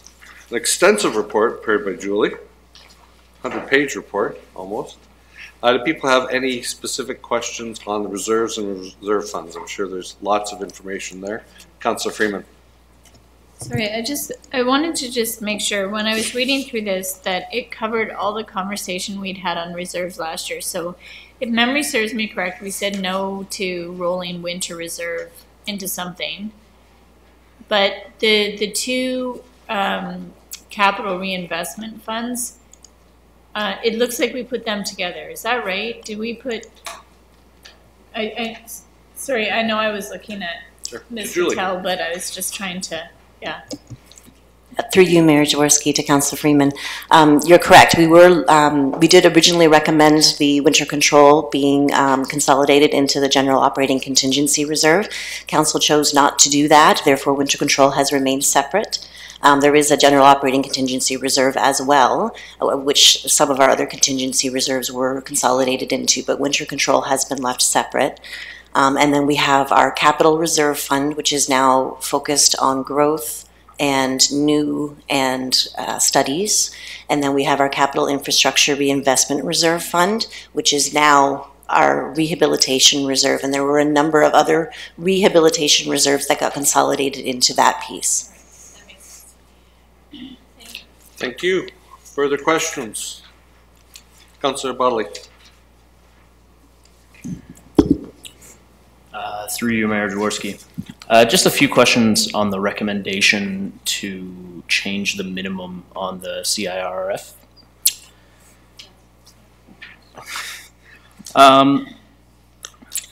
There seems to be, and pardon my ignorance on this, but there seems to be a lot of volatility in the CIRF reserve fund.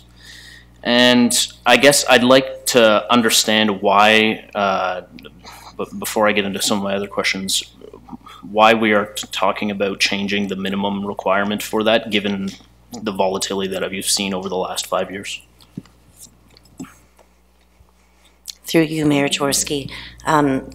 The Capital Infrastructure Reinvestment Reserve Fund, historically over the last 5 years, was used differently than it is being used on the 10-year projection going forward. So the reserve was used only for, I believe it was facility and, I forget. Roads, sorry, rehabilitation. We have now changed that, so it is now going to be the rehabilitation reserve for all of our tax-based assets, and we've consolidated a number of other reserves into it. So the projection going forward is based on different data than the 5-year historical that you're looking at. I'm not sure if that helps. Thank you, through you, Mayor Jaworski. So my other question is, we are kind of using the justification of the capital reserve fund as why we can be below $2 million as our minimum in the CIRF. And yet, if we have an amount over $10 million in the CRF fund, it is being transferred into the ECDEV reserve as opposed. So it doesn't seem like there's the ability to transfer from the CRF to the CIRF. And so I'm kind of curious as to that. Why are we tying the two together with a combined minimum when we can't transfer funds from one to the other? Through you, Mayor Jaworski, to Councillor Bodley. The maximum that's been established for the capital reserve fund of the $10 million is based on the full 10-year projection. So if we have we have sufficient funding within the capital reserve projection to meet all of the projects that have been identified to be funded from that source, and we are still in excess of $10 million. That is when the transfer would be happening to the ECADEV reserve. And then we tried to clarify that wording a little bit in one of the recommendations under the housekeeping section, I believe, in this report. The recommendation for the $2 million. Currently, the Capital Reserve Fund has no minimum requirement other than that the reserves stay positive. The Capital Infrastructure Reinvestment Reserve has a $2 million minimum.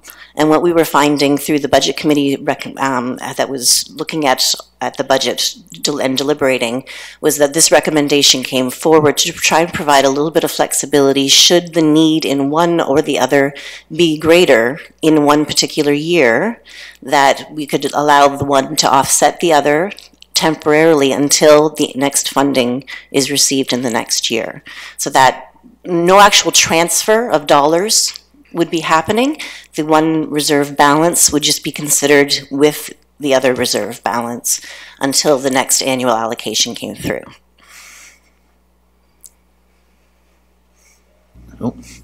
Through you, Mayor Jaworski. Is there any justification to continue, despite looking at these collectively for a $2 million minimum, is there any justification to have still a minimum of some kind in the CIRRF of, say, $1 million, but $2 million combined between the two? Is there any justification there? My concern, and again, perhaps this is my my ignorance a little bit here, my concern is that the stuff coming out of the CIRRF is not quite as exciting maybe as the Capital Reserve Fund. So I'm concerned that we'd let this drop to zero and suggest that because we have $2 million in the other fund that's enough. I see Ms. Patel also has her hand up too. So. Through you, Mayor Jaworski, to Councillor Bodley. The CORP Reserve CIRRF that you're referring to, that is relating to the life cycle and rehabilitation of our assets. And as we mentioned with the asset management plan, we have a significant deficit with respect to life cycle needs that we need to close. So we will be relying on the CORP Reserve to be able to fund it. So that is where we are putting a lot of emphasis on that reserve. At the same time, it is taking that reserve is taking a lot of pressure as we try to deal with all the rehabilitation needs that are coming through. So that's why you're seeing a lot of emphasis being put on CURF. At the same time, the CRF allows for more discretionary projects, growth projects, more interesting projects. And this is where we are trying to help council find that balance as to how much you want to invest in rehabilitation, where we do need to address that deficit, but how do we keep the community vibrant, active, and invest in some other very interesting projects. So it is trying to find that balance. There is no formula as to how we should go about it. In our judgment, we felt that $2 million between the two reserves is sufficient just to give us that flexibility, but allows us to emphasize on life cycle needs, because I can tell you from a CFO perspective, it does concern me, the infrastructure deficit that we have, and we need to start working towards it. So you will see greater emphasis on CURF, on trying to protect that reserve, and having CRF as a backup to it, and allowing it to even dip down if there are urgent needs that need to be addressed. From time to time, you might see some requests coming, as it did earlier in 2018, for some emergency repairs for our roof. We had to draw down on CURF, so that is where we're keeping $2 million as a balance, because some of those projects can be in excess of $1 million. $1 million would not be enough. So that's where we're coming from, and we're allowing CRF to be a backup for it, so that we start dealing with that as a priority.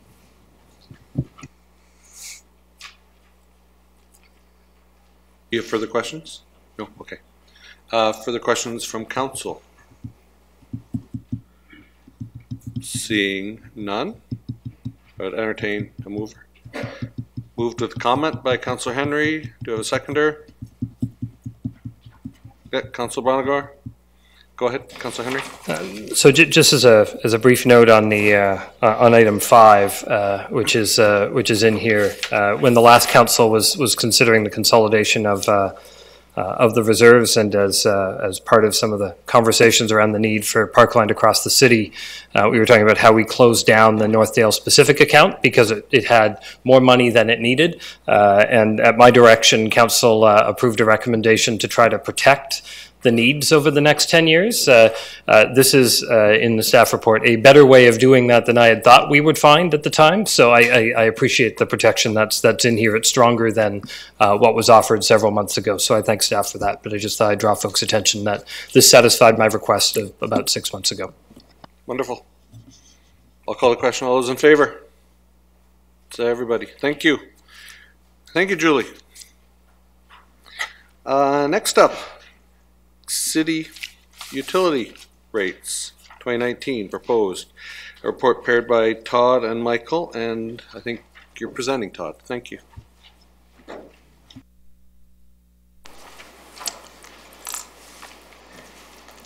Okay. Good afternoon, Mayor Jaworski and members of council. My name is Todd Chapman, and alongside Mike Pugliese, we will be providing an overview of the 2019 city utility rates. As noted in the report title page, and I believe Philippa mentioned as well, this report is for information at this point, with final approval of city utility rates coming back to council on January 21st, 2019. So one of the main questions staff receive, and certainly council will be receiving, I'm sure, is what do city utility rates fund? One important point to note is that the city provides billing services for the utility rates. However, the rates actually provide revenue for both the city of Waterloo and the region of Waterloo's responsibilities. So the first chart that I'm pulling up here provides a high-level breakdown of the fund split between the region and city. As you can see, the region is responsible for drinking water supply and treatment, as well as wastewater treatment, depicted in the two gray pie pieces. And these two sections account for approximately 54% of city utilities expenditures. Put another way, that represents the regional portion of the water rates. And this information and this split is provided on our city utilities invoice. The three remaining chart pieces represent the three main sections of the city utilities division, namely the drinking water distribution system, the sanitary sewer collection system, and the stormwater management system. And the percentages shown on each piece represent the expense breakdown, which does include operating and capital costs. So in preparing for the 2019 recommended rates, as well as the 10-year rate forecast, there are several objectives that help guide staff through this process. So first and foremost is to meet or exceed the regulatory and customer service requirements that we have as a division. All three sections of city utilities have regulatory requirements that we need to meet. Secondly, that our infrastructure is maintained, rehabilitated, and replaced to ensure continued service and reliability. Thirdly, we aim to strike a balance between what we've calculated to be a sustainable level of funding, at the same time that the rates are affordable and stable on a year-to-year basis. Lastly, we want to ensure that the reserve levels are maintained at an appropriate level to be able to plan for capital works, fund emergencies or unanticipated expenses, and at times pursue opportunities when they arise, such as grants. At this point, I'm going to turn it over to Mike Pugliese to provide more details on our capital funding and reserve balances.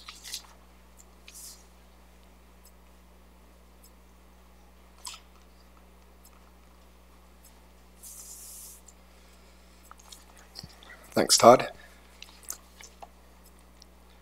This first slide we'll look at breaks down the 2019 investment areas for the capital program for city utility services. And this is all sections, so stormwater, sanitary sewer, and water distribution.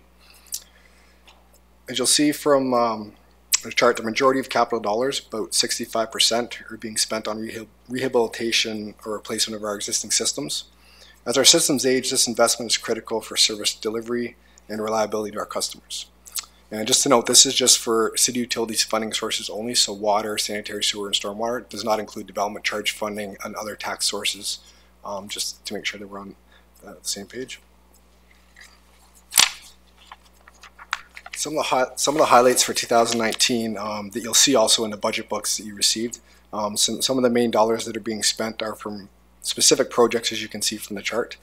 A couple of the ongoing proactive programs that the city utilities is working on is the valve replacement program, which addresses a number of inoperable water valves which are essential to minimizing customer impact in the event of a system emergency such as water main breaks, as well as ongoing pipe replacements outside of the general road reconstruction program to also help mitigate future main breaks.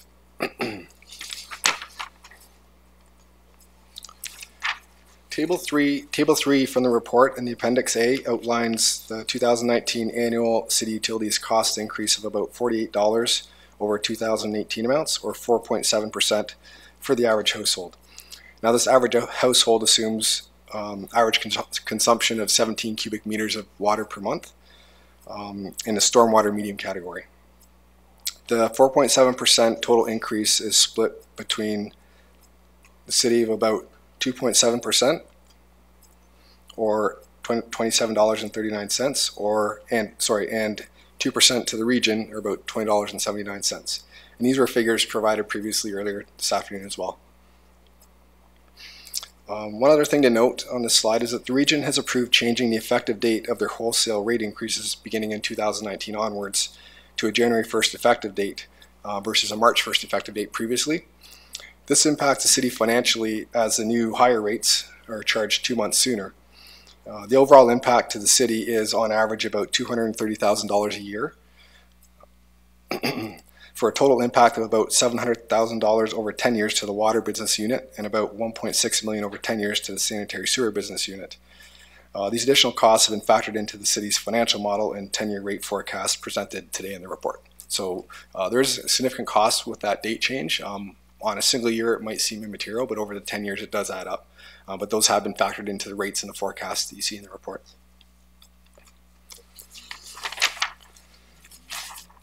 Common best practice is comparing annual household impact to our local municipalities. We've done similar things with our tax things that Philippa presented earlier. This chart outlines the average annual water and sanitary sewer household costs for the city of Waterloo.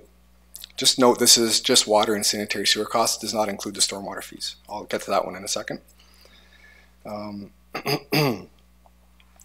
The proposed average annual household impact of water and sanitary sewer costs for Waterloo in 2019 is $926, again for that average household. And that's seen with the light blue bar shaded on the left. And this is still below each comparator city's 2018 approved rate. The local comparator is intended to show that annual household costs are relatively consistent amongst the area municipalities, with Waterloo's rate increases being more moderate than that of most of our regional neighbors. So I've tried to just diagrammatically show the slope of the increases over time the last several years. So Waterloo's is kind of as your benchmark there. Woolwich and Guelph kind of are increasing about the same rate. Cambridge is increasing a little bit steeper. And then you have Kitchener, Wilmot, Wellesley and North Dumfries all increasing their rates at significantly higher increases year over year than the city of Waterloo has been. And the last thing to note too is that we have Guelph on this chart as a comparator because they're a single tier municipality. So it's just to show that their rates are very comparable with Waterloo's. So a 2-tier system versus a 1-tier system doesn't really materially impact the water distribution and collection system.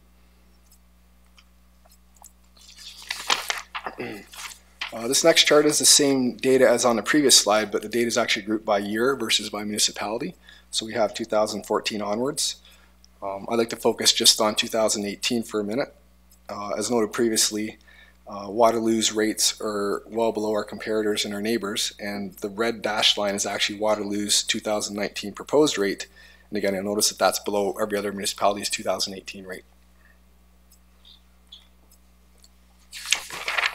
So this is where we're looking at the stormwater specific charges.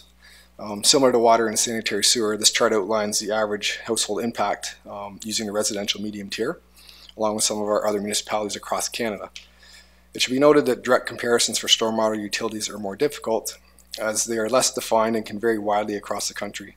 As such, due to limited availability of our local comparators, mainly just being Kitchener, the scope was expanded to some other large municipalities across Canada that have a more mature program.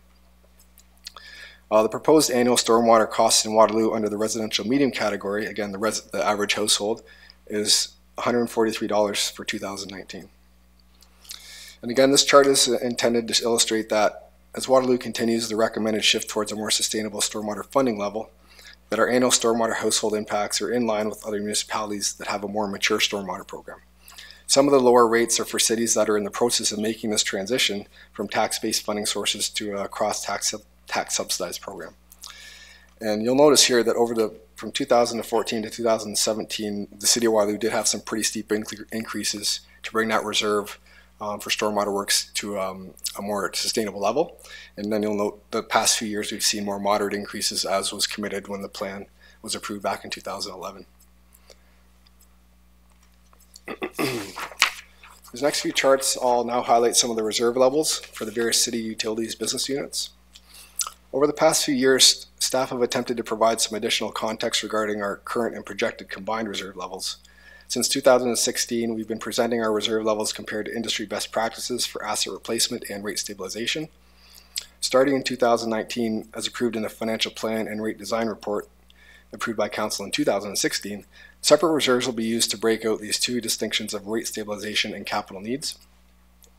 So focusing on rate stabilization first, it's recommended that a minimum of 5% and a target of 10% of water and sanitary sewer annual operating expenses be held in a rate stabilization reserve.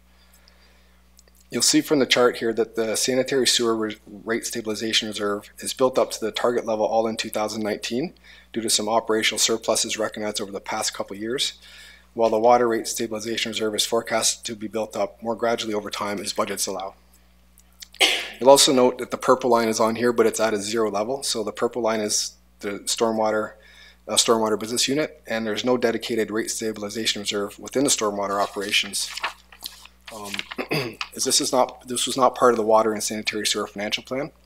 However, staff will continue to monitor best practices in the stormwater industry to manage operational risks. Stormwater revenue is very stable over time. It's not volumetric, it's a fixed fee every month. And as such, it's less prone to external influences than water and sanitary sewer flows would be, thus minimizing the need for a rate stabilization reserve in the stormwater area.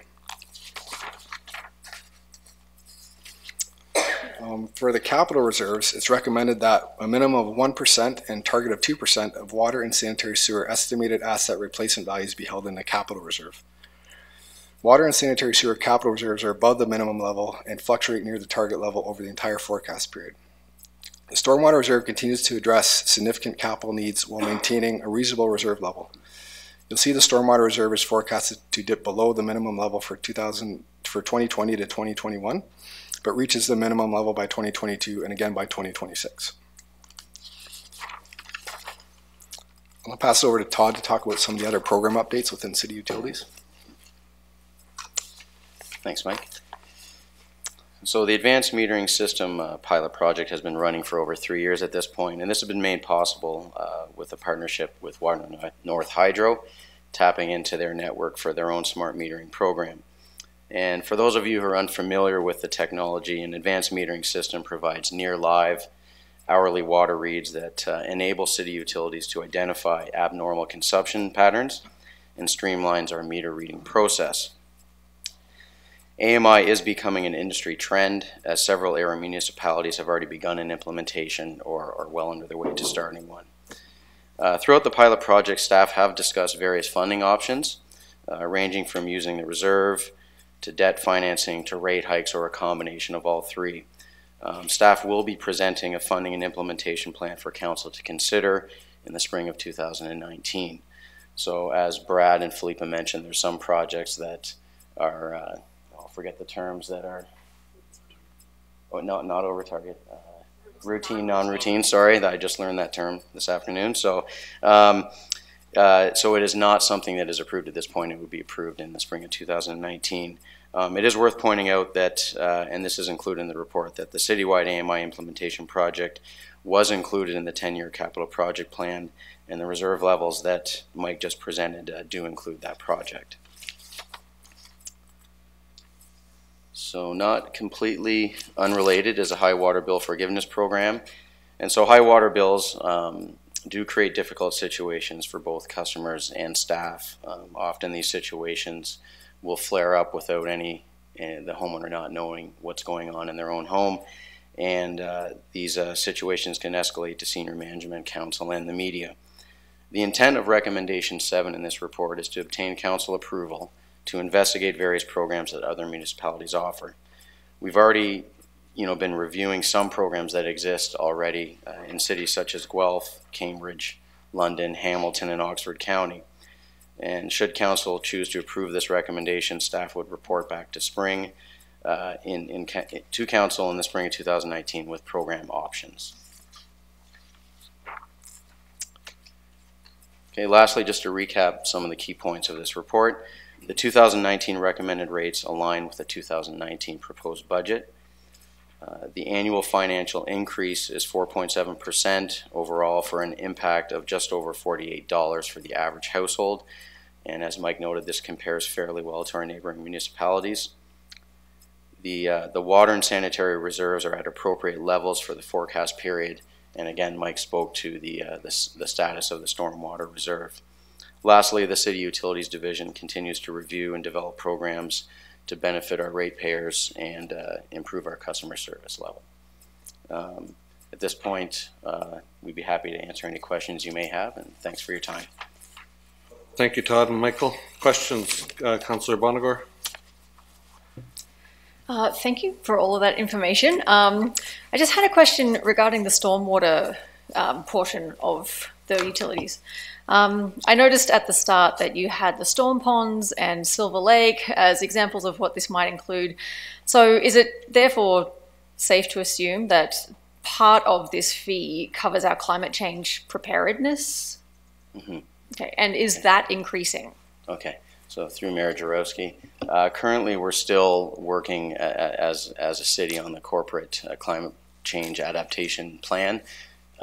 It is a cross-divisional initiative through many different divisions, and I at this point we're not there yet to talk about the funding of such actions because that would be subject to council approval.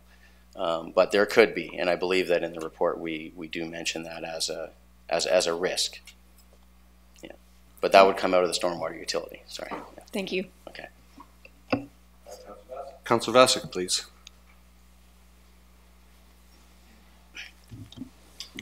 Thanks for the presentation. My question's just around the stormwater as well, but the rates. So 2 questions. I was curious to know that why rates for small and medium residential did have an increase, but large didn't. And you might be able to answer that with my other question, which would be, how are those rates determined? Are they a percentage of household income? Are they a percentage of property tax? Yeah. Okay. Through Mayor Jaworski. So, pardon me? Sorry. Okay. So to answer the first question, it was determined on a review of the stormwater utility and credit program that the residential large tier of stormwater fees were paying a little bit more than their fair share when we examined the amount of impervious area that they have on their properties. And so what staff brought to council at that time was to freeze the residential large fee until the small and medium move up and everything is aligned in proportion to the amount of impervious area on each property based on a study that we did. So that's why those are frozen and the other ones are moving up still. To answer your second question, and this is going back to 2011, when we shifted to a stormwater user fee, we had to first determine size of property was one way to tier it, and then land classification. So we split it into industrial, commercial, institutional properties, and then residential. And so within each one of those land use types, we would have a small, medium, and large. And in one case, we have a largest based on natural breaks in the size of properties. So it is a flat tiered model for sure. And lines had to be drawn, and that's how the fees were established.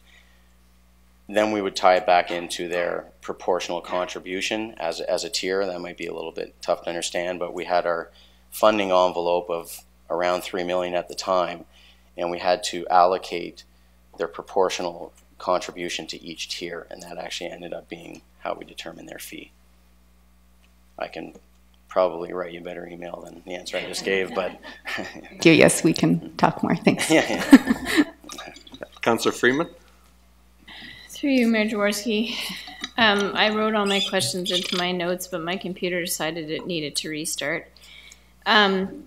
So I had a few questions. One was with regard to the region's change in terms of their fees to January 1st. So notwithstanding the fact that we typically go March 1st to March 1st, is there a barrier to us moving back to January 1st for our fees? I appreciate that means that people won't get the 2018 rate for 2 months, but I'm trying to better understand that piece. Mike, maybe I'll take this one. Through your Mayor Jaworski to Councillor Freeman. Historically, the city's rates are effective February 1st when it's a budget year. On a 3-year budgets when it's pre-approved, those rates are actually effective January 1st. So we've always had our rate increase on January 1st, and the region had passed their wholesale increases on March 1st. So they're kind of winding it back to have their increases go January to January. And we've talked about as well, do we want to do that on budget years as well, have that January 1st effective date versus February, so we're matching a bit better. But historically, we've always had our retail increase about a month before the region has the wholesale increase. So one of the reasons why I asked the question is I always find that the blending of the rates is a really difficult thing for the ratepayers to really understand. And there, I've certainly had, I'm looking at Mr. Hedinga because we've gone back and forth with regard to this blended rate stuff. And it's really been quite a frustration, and I'm just wondering whether or not we seize this opportunity to get this lined up so it makes more sense. Through you, Mayor Jaworski, through to Councillor Freeman, the blending rates is necessitated by the fact that we don't meter read on December 31st or January 31st when the rates do change. So changing the effective date of the rate won't eliminate the need to do the blended. That's fair. Thank you. But we did change how we calculate the blended rate. That's correct. Didn't we make that change about a year ago? Through Mayor Jaworski to Councillor Freeman, yeah, the one thing we did is we delayed the implementation of the fixed rate portion of the bill to the first period of full implementation, so we don't blend that rate. The actual per use metered rate we still blend, and that change has not, we've not had a change in the calculation in that regard. Dreamer Jaworski. So my other question is with regard to our rate increase. I can't recall, and happy to be entirely wrong, but I can't recall a time when our rate increase has exceeded the region's. And for on the, is it on the distribution side? And maybe it's on the sanitary. Sorry, because my computer is still busy restarting. But I thought that was odd, and I just wondered whether we would be well served to actually match the region's rate. Through Mayor Jaworski to Councillor Freeman, I believe you're referring to the water rate versus sanitary sewer. So on a line-by-line basis, the city's portion of the water rate's going up 13% over last year. The sanitary sewer portion of the city's rate is actually going down 0.1%. We tend to look at the retail rate as a whole, so region increase and city increase together, what's the impact to the household? And that's kind of what we look at. Table 3 in the report is how we kind of have that last column as a percent impact. But looking at each specific one, we do have a pretty heavy capital program coming up in the next several years. So we've had to increase the water rates a bit steeper rates than sanitary sewer. And sanitary sewer has seen some surpluses as noted in the report, so we're able to kind of reduce that increase. For context, in the 2016 budget cycle, we had forecasted a rate in 2019 of what that rate might be a few years later. And now that it's come to fruition, it's about 4 cents higher per cubic meter than it was back then. But on the flip side, the sanitary sewer is about 5 cents lower. So when we blend them together, we look at the household impact. So notwithstanding, there is a bit of a a need in the water side because we don't have those operational surpluses that the sanitary sewer side had. So we have to kind of build the reserves a bit now to be able to fund those projects in 2023, 2024 timeframe that are going to be significantly impacted by a lot of regional road reconstructions as well are being added. So we need to fund our underground infrastructure associated with those. So that's kind of why it's a bit higher than it was previously reported last year and the year before. And through you, Mayor Jaworski, I'm hopeful too at some point in time that that you might be able to better unpack how the 4.7% is calculated, because I've been really caught on this one in the past, like where when you actually look at the table, being able to break that down and figure out what the average consumption rate is combined with our rate increase and blah, blah, blah, actually gives you 4.7, because certainly in my neighborhood, some of my neighbors calculated that percentage dramatically different. So I think it would be helpful to kind of unpack that a bit, because I don't actually think I understand it well, and I don't think I'm the only one. And then the last piece is when you spoke about the capital program being a bit heavier, are we looking at making investment not only in conjunction with our asset management plan, but also looking at making investments that reduce I&I, so that we can actually be reducing the amount of essentially clean water that we're sending through for treatment? Sorry, through you, Mayor Jaworski to Councillor Freeman. One of the main projects for 2019 is the sanitary sewer optimization and rehabilitation program, and that talks just to the things you just mentioned about looking at our system. Where do we need to make repairs to prevent inflow and infiltration, and is also where can we reclaim some capacity for growth. So versus upsizing a pipe, if we rehabilitate it, then we actually reclaim some of that growth if we're not losing it through breaks and things like that. So that's one of the main things for the sanitary sewer business unit in 2019. I just want to comment too on your previous note about the household impact. So table 3 of the report, if you want to look at the bottom line, so in 2018 it was $1,020. 2019 is proposed to be $1,068, so that's $48 more, which is 4.7% higher. And then there's all the little footnotes. That's if you're in the residential medium tier with the 15 millimeter service charge, and again, if you use 17 cubic meters per month. So a lot of people use more, some households use less. So that's really the wild card, but that's like our average household. So, yeah. I just, if it's okay, can you just unpack what I&I is for others, so that I'm not trying to use an acronym. I'm trying to say that this is an opportunity for the city that we need to really focus on. So through you, Mayor Jaworski, I&I is a short form for inflow and infiltration into our sanitary sewer collection system. So a lot of the pipes as they age will crack or form holes. Since it's a sanitary sewer collection, it's not a risk to the drinking water system because the drinking water is in a separate pipe. But as those sanitary sewer pipes crack or degrade or even become disconnected in some instances, as it rains or if we have a very wet summer, a lot of groundwater percolates into those pipes and actually gets treated, and we pay for that metered treatment at the region. So if in a perfect system, if our pipes were all sealed and no rainwater was coming in, the weather wouldn't influence our sanitary sewer treatment costs to the region. And you'll notice on dry years versus wet years, that's what really causes a lot of our operational surpluses or deficits on the sanitary sewer side. Hopefully that's helpful. I just have one question for Todd on the advanced meters. When new homes go in Waterloo, do they get the advanced meters or do they get regular meters now?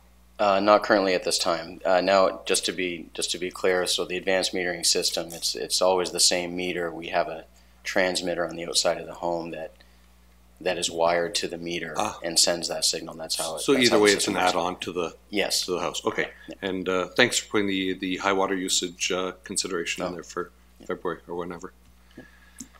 Seeing no further questions, look like somebody wants to move it. Councillor Henry, Councillor Freeman.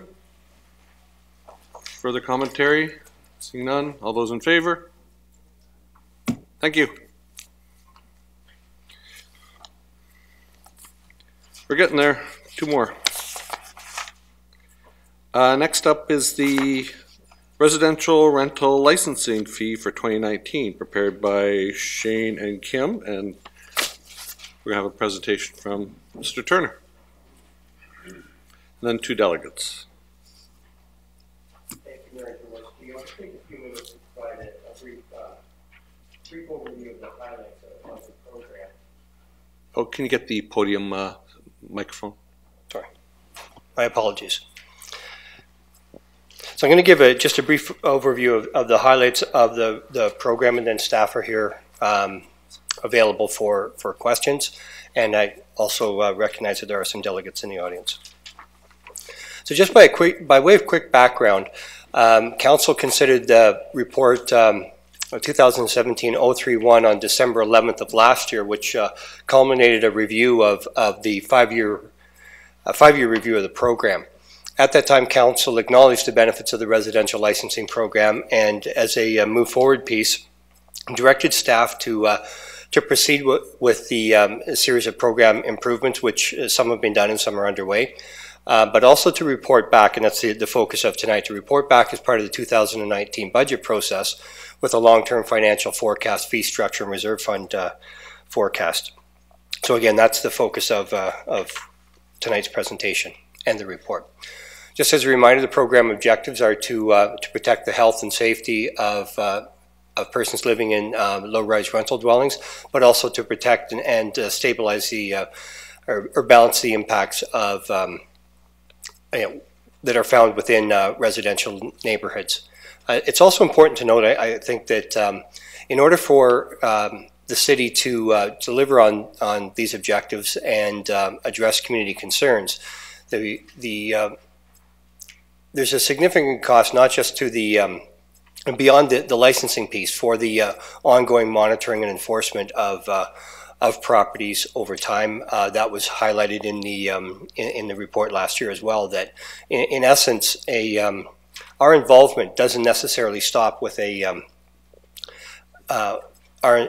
our involvement with a residential rental property, I should say, doesn't stop at the time when the license is issued. There's other efforts that have to take place depending on community impacts, resident complaints, that sort of thing.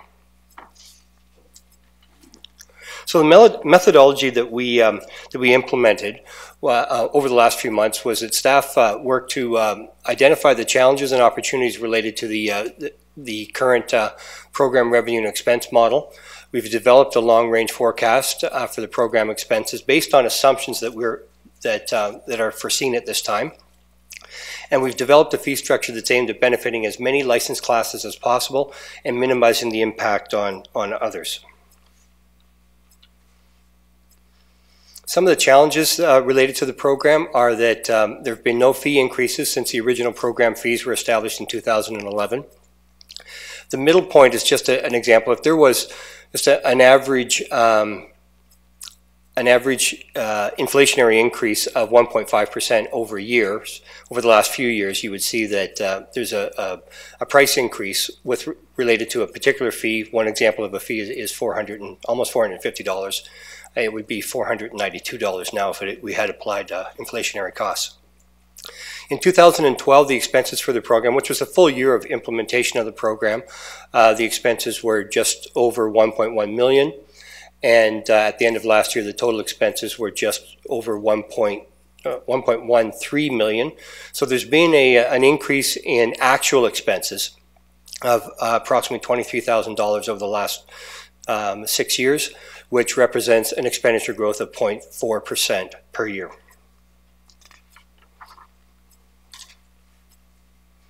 Other challenges we've seen with the program is that we've seen a noticeable shift and adjustment in terms of the rental market. We're seeing more high-rise units within the city and less of the low-rise units being purposely built and with regard to new development. The online and internet application device or advertising practices have made it a bit more of a challenge for staff to enforce, because it's the owners of rental units now can hide addresses, and it makes it difficult sometimes for us to find unlicensed rental properties. We currently, there's several sources input from the public and through our own proactive devices, whereby unlicensed properties are brought to our attention and we work to get them into compliance. And of course, there's also ongoing investment in technology and corporate support to keep the program running as well. Sorry, excuse me. In terms of opportunities, we've looked at ways that we can reduce costs, and moving into specifically moving into 2020, we've identified a couple of opportunities that will see us to reduce staffing costs by approximately $100,000, both in municipal enforcement and in planning approvals. We've taken the opportunity to reduce costs associated with capital projects that are currently underway. And so wrapping up on this piece, the forecast from 2019 to 2029, outside of the fee adjustment that we're proposing in this report, the model doesn't anticipate any other fee adjustments over that 10-year period. Obviously, that would be dependent on assuming that, or realizing that our assumptions that the model is based on come to fruition. So the recommended option, we provided two options in the report. Our recommended option is to continue with the stepped fee. It's found on, I believe it's page 187 or Schedule A or Appendix A of the report. There's a lot of fees, a lot of different classes of fees involved, so I won't go through each one of them, but by just in terms of the cumulative effect, 74% of all licensees will see a fee reduction averaging about $5, and 26% of licensees will see an fee increase averaging approximately $11. So just, the reserve fund piece. The projected reserve fund right now, or as of the end of this year, is projected to be just under $165,000. The projected reserve fund at the end of 2029, based on the recommended forecast, is just under $24,000. And as you can see through those bullet points, the reserve balance is going to be reduced over time in order to support the price decreases in licenses. And just as a reminder, if some of the assumptions and volumes are not achieved, then we're going to have to look at fee adjustments year to year, which is not typical, or which is typical, I should say, of other types of enterprises. So there'll be each year the program volumes will be assessed and determine whether or not fee increases upwards or downwards might be necessary, and that's just standard city practice with regard to the enterprises. So in summary, we do believe that staff have worked hard, and I want to thank finance staff for their continued diligence in going through each of the lines and looking for challenges or addressing challenges and looking for opportunities. But we do believe that the recommendation that we have before you is going to allow for the sustainability of the program while maintaining the integrity and our ability to deliver on the program objectives. So I'm here available with staff for any questions if you want to address some of those before we move to the delegations. Okay, thank you very much, Mr. Turner. Questions from council for staff at this point? Councillor Broniger, go ahead. Through you, Mayor Jaworski. I remembered this time. Thank you for that information. Affordable housing is an issue, particularly in gentrifying areas of the city. Owner-occupied houses that offer rentals, they're often an important piece in providing affordable housing in those areas that are getting priced out for a lot of working people and people who are on social assistance. So is there capacity in this step structure to have some kind of reduced fees or some other assistance for landlords offering below market or affordable rentals? Through you, Mayor Jaworski, I'm going to provide two comments on that with regard to that answer. What's in place now and what we could look to in the future. So what's in place now is that we have an agreement with the region of Waterloo that maintains, or that has the primary ownership of affordable housing and subsidized housing in the region. So if if a landlord approaches or a rental property owner approaches the region and wants to enter their program and provide their units for subsidized housing or affordable housing through the region, and are scrutinized by the region and therefore endorsed by the region and becomes one of their service providers, if you will, then we exempt them from the fees and the regulations of the current bylaw. So that's what's in place now, and it has been in place since the program implementation in 2012. The additional piece, if there's any going forward, if there's any desire to look at further incentives, that's something that we would need some time to analyze and come back to council with. Thank you. Further questions of staff? Go ahead, Councillor Henry. And before I ask my question, just to follow on from Councillor Bonago's question, it was in your report, and that additional investigation or program would have to be property tax funded and not out of the program, was the recommendation that you had as well. Correct, Shane? I think that's something that we would have to be discussed, but yes, any incentives to provide for affordable housing which impacted the financial model probably would need to be, in all fairness to other property owners or rented properties, they shouldn't be subsidizing. Their fees shouldn't subsidize an affordable housing piece, so that would likely be something that we'd have to look to the tax base on. But again, that's something we would look at if directed. So thank you for that. That's what I understood from the report, but I thought it was an important additional clarification to the conversation. In terms of the fee structure that's proposed for us today, there is an initial application fee and then a renewal fee. That's correct. From what I recall, 7.5 years ago when we approved this program, my understanding of the fee structure at the time was because there's additional documentation that may be required by the director after 5 years, that the way the fee structure would work was, initial application fee is, the high one in year 1, then in year 2, 3, 4 and 5 it was lower, but then in year 6 it would go up again to deal with the additional cost. Is that what's proposed here, or is there something different that's proposed here in this fee structure? And through you, Mayor Jaworski, no, there is no adjustments based on time. So I can't speak to whether or not something was proposed back in 2011 and 12 in terms of any additional. I know there's additional documentation to check in to make sure that all documentation and all inspections are relevant in 2000 or after 5 years, but there's no fee adjustment that way. So once an application or once a license transitions from its first year, the renewal fee remains constant after that at the lower rate, regardless of what type of further requirements we place on them.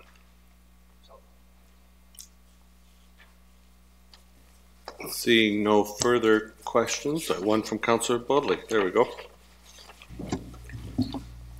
Through you, Mayor Jaworski, notwithstanding the discussion here around the fee structure, and as a new councillor, perhaps I'd like to ask a question here regarding the improvements that were proposed in December of 2017.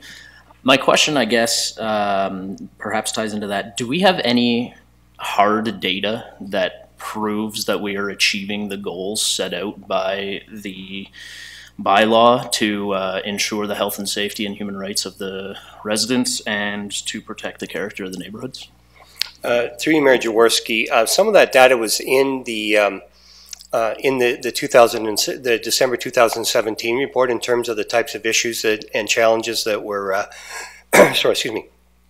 identified as part of the licensing application process and the permit review process.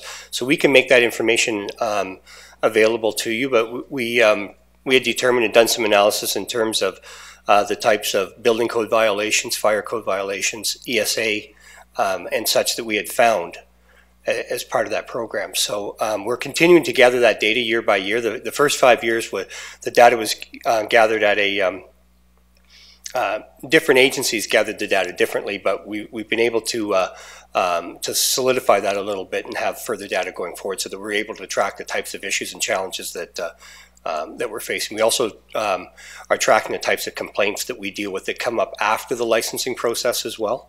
Because again, I remind council that once a license is issued, doesn't necessarily mean that we're done with the property.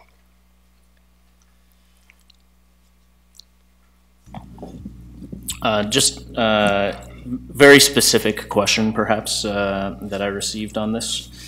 Oftentimes, it's very difficult to prove housing discrimination is actually taking place, that we've that threshold has been crossed, particularly when we're dealing with minorities or members of the LGBTQ2+ community.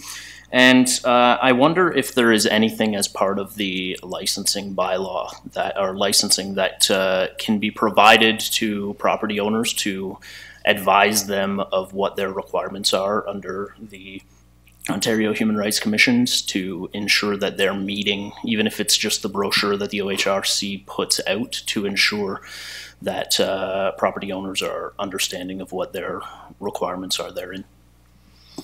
Through you, Mayor Jaworski, certainly there's a series of information that we can make available or provide links to. I'm thinking of two sources. There's the information that's provided through the Ontario Human Rights Commission in terms of code-protected groups, not specifically tenants, but code-protected groups that ensure inclusiveness and equality. The other source of information is the Residential Tenancies Act and the Landlord-Tenant Tribunal. I think it's called the Rent Control Tribunal now, my apologies, that indicates what the rights of tenants are. And so there's a piece around the code-protected groups from the Human Rights Commission and then tenants in general. Thank you. So Councillor Bodley brought it up, community standards. One of our bylaws is property standards. Is that from your division standpoint a completely separate group from what's funded by rental housing bylaw fees, or is it intermixed a bit? It's intermixed a bit. We have 7 officers in our licensing and standards unit, and they enforce the rental licensing bylaw, probably 10 or 12 bylaws in particular: licensing, zoning, property standards, lot maintenance, snow and ice, and that sort of stuff. So there's a mixture of stuff. And so a portion of those officers are funded through the program, but not all. And so they will address, and the property standards complaints can come in at rental properties and non-rental properties. We have the officers are doing dual duties. 4 of 7 FTEs are funded through the program that way, and they provide enforcement in all classes of neighborhood problems. Thank you. Councillor Vasek. Through you, Mayor Jaworski. Thank you.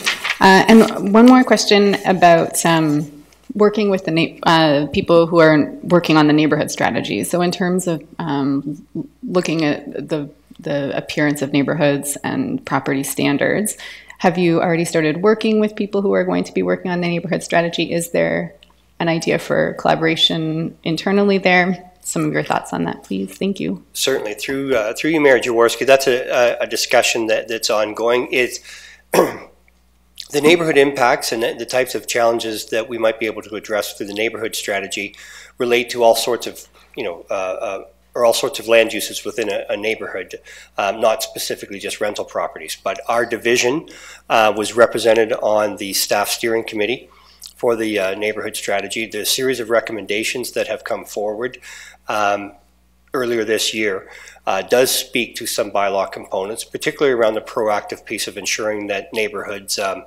number one, understand what it takes to be a good neighbor, but also some mechanisms to help residents resolve some of their disputes before having to come to the city. So, I mean, that's a very high-level overview, but I can assure you, Councillor, that we are involved in the neighborhood strategy going forward. Okay, thank you. Thank you, Mr. Turner. And we have a couple people who want to weigh in on the new fee structure. First up is Andrew McCallum, President, Waterloo Region Department Management Association. And thank you for your patience, and I hope you learned a lot about budgeting. I'm learning a lot. Thank you, Mayor Jaworski. I just want to make sure I understand. I've geared everything for under 10 minutes. I'm going to have my phone acting as a timer, and I trust my phone. Not that I don't trust that, but I've been using this, so I'm familiar with it. Everyone should have a copy of this. This is what the front page looks like. It was given out earlier, I believe. If you don't, I have extra copies. Just bear with me as I get my timer.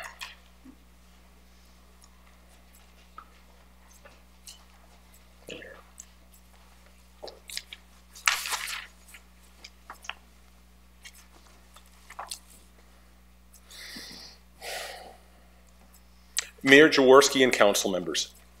WRAMA, pronounced RAMA, is a not-for-profit association led by a board of directors who volunteer their time working to actively and positively develop and sustain the integrity of its members' business, the provision of private residential rental accommodation in the Golden Triangle. Its constitution was created in 1989, formalizing a group that had been around for years prior. My name is Andrew McCallum, and I have learned a lot over my past 2 years as the president of the Waterloo Regional Apartment Management Association. Probably the steepest learning curve I experienced was connecting with Waterloo candidates preceding the municipal elections this past fall. The responses to my invitations to meet over coffee or at a RAMA meeting were kind and receptive. It was a great opportunity for me to meet people hoping to contribute to our community and make change. Many of you sitting as council members today were kind enough to meet with me or attend a RAMA meeting in October. I sincerely appreciate that. The conversations I had about residential rental licensing, affordable housing, affordability of housing, and the role that RAMA plays in our region were rich and left me with a number of impressions. The common themes I heard included the following. A distrust and misunderstanding was evident in our conversations of the different agencies, policies, and laws that govern and control residential rental provision at all levels of government. From not knowing how Canada Revenue Agency tax law impacts rental income, to the dismissive response toward the Residential Tenancies Act and Landlord-Tenant Board, to the lack of confidence in the Electrical Safety Authority, Building Code Act, and the City of Waterloo Property Standards bylaw enforcement. I would likely display a similar lack of understanding if asked about something outside my wheelhouse and experience. However, it does illustrate the complexity of laws and layers of government who contribute to the housing industry and rental housing provision. It also showed me how important it is to engage and ensure our elected officials' votes and support are laser-focused and informed. With an appreciation for the massive job our mayor and council have in addressing community concerns and ensuring our community continues to be a competitive and desirable place to learn, live, and love, I saw this gap as an opportunity to share my experience as the RAMA president. With hopes of raising important questions and provoke dialogue about residential rental licensing and its inception 8 years ago to how it impacts us today, I ask you to consider that almost every candidate running for regional, municipal, and township councils had mentioned housing as a platform priority during their campaigns. With housing, affordable housing, and affordability of housing regularly making headlines, I offer the following concerns, facts, and sources to help engage this conversation. Please note that of the 11 following items, I will be reading those that are highlighted in gray on my sheet, not yours, it didn't show up in the photocopier, leaving the remaining items for you to read and review outside this meeting. They are the oddly numbered items. Number 1, the concern being that the City of Waterloo must protect tenants. The fact is that rental housing provision in Ontario is heavily regulated by the Residential Tenancies Act, which came into effect in 2007. The Landlord and Tenant Board resolves disputes between tenants and landlords. It is similar to court. Tenants are provided free legal advice, landlords are not. Number 3, rental licensing is not a tax.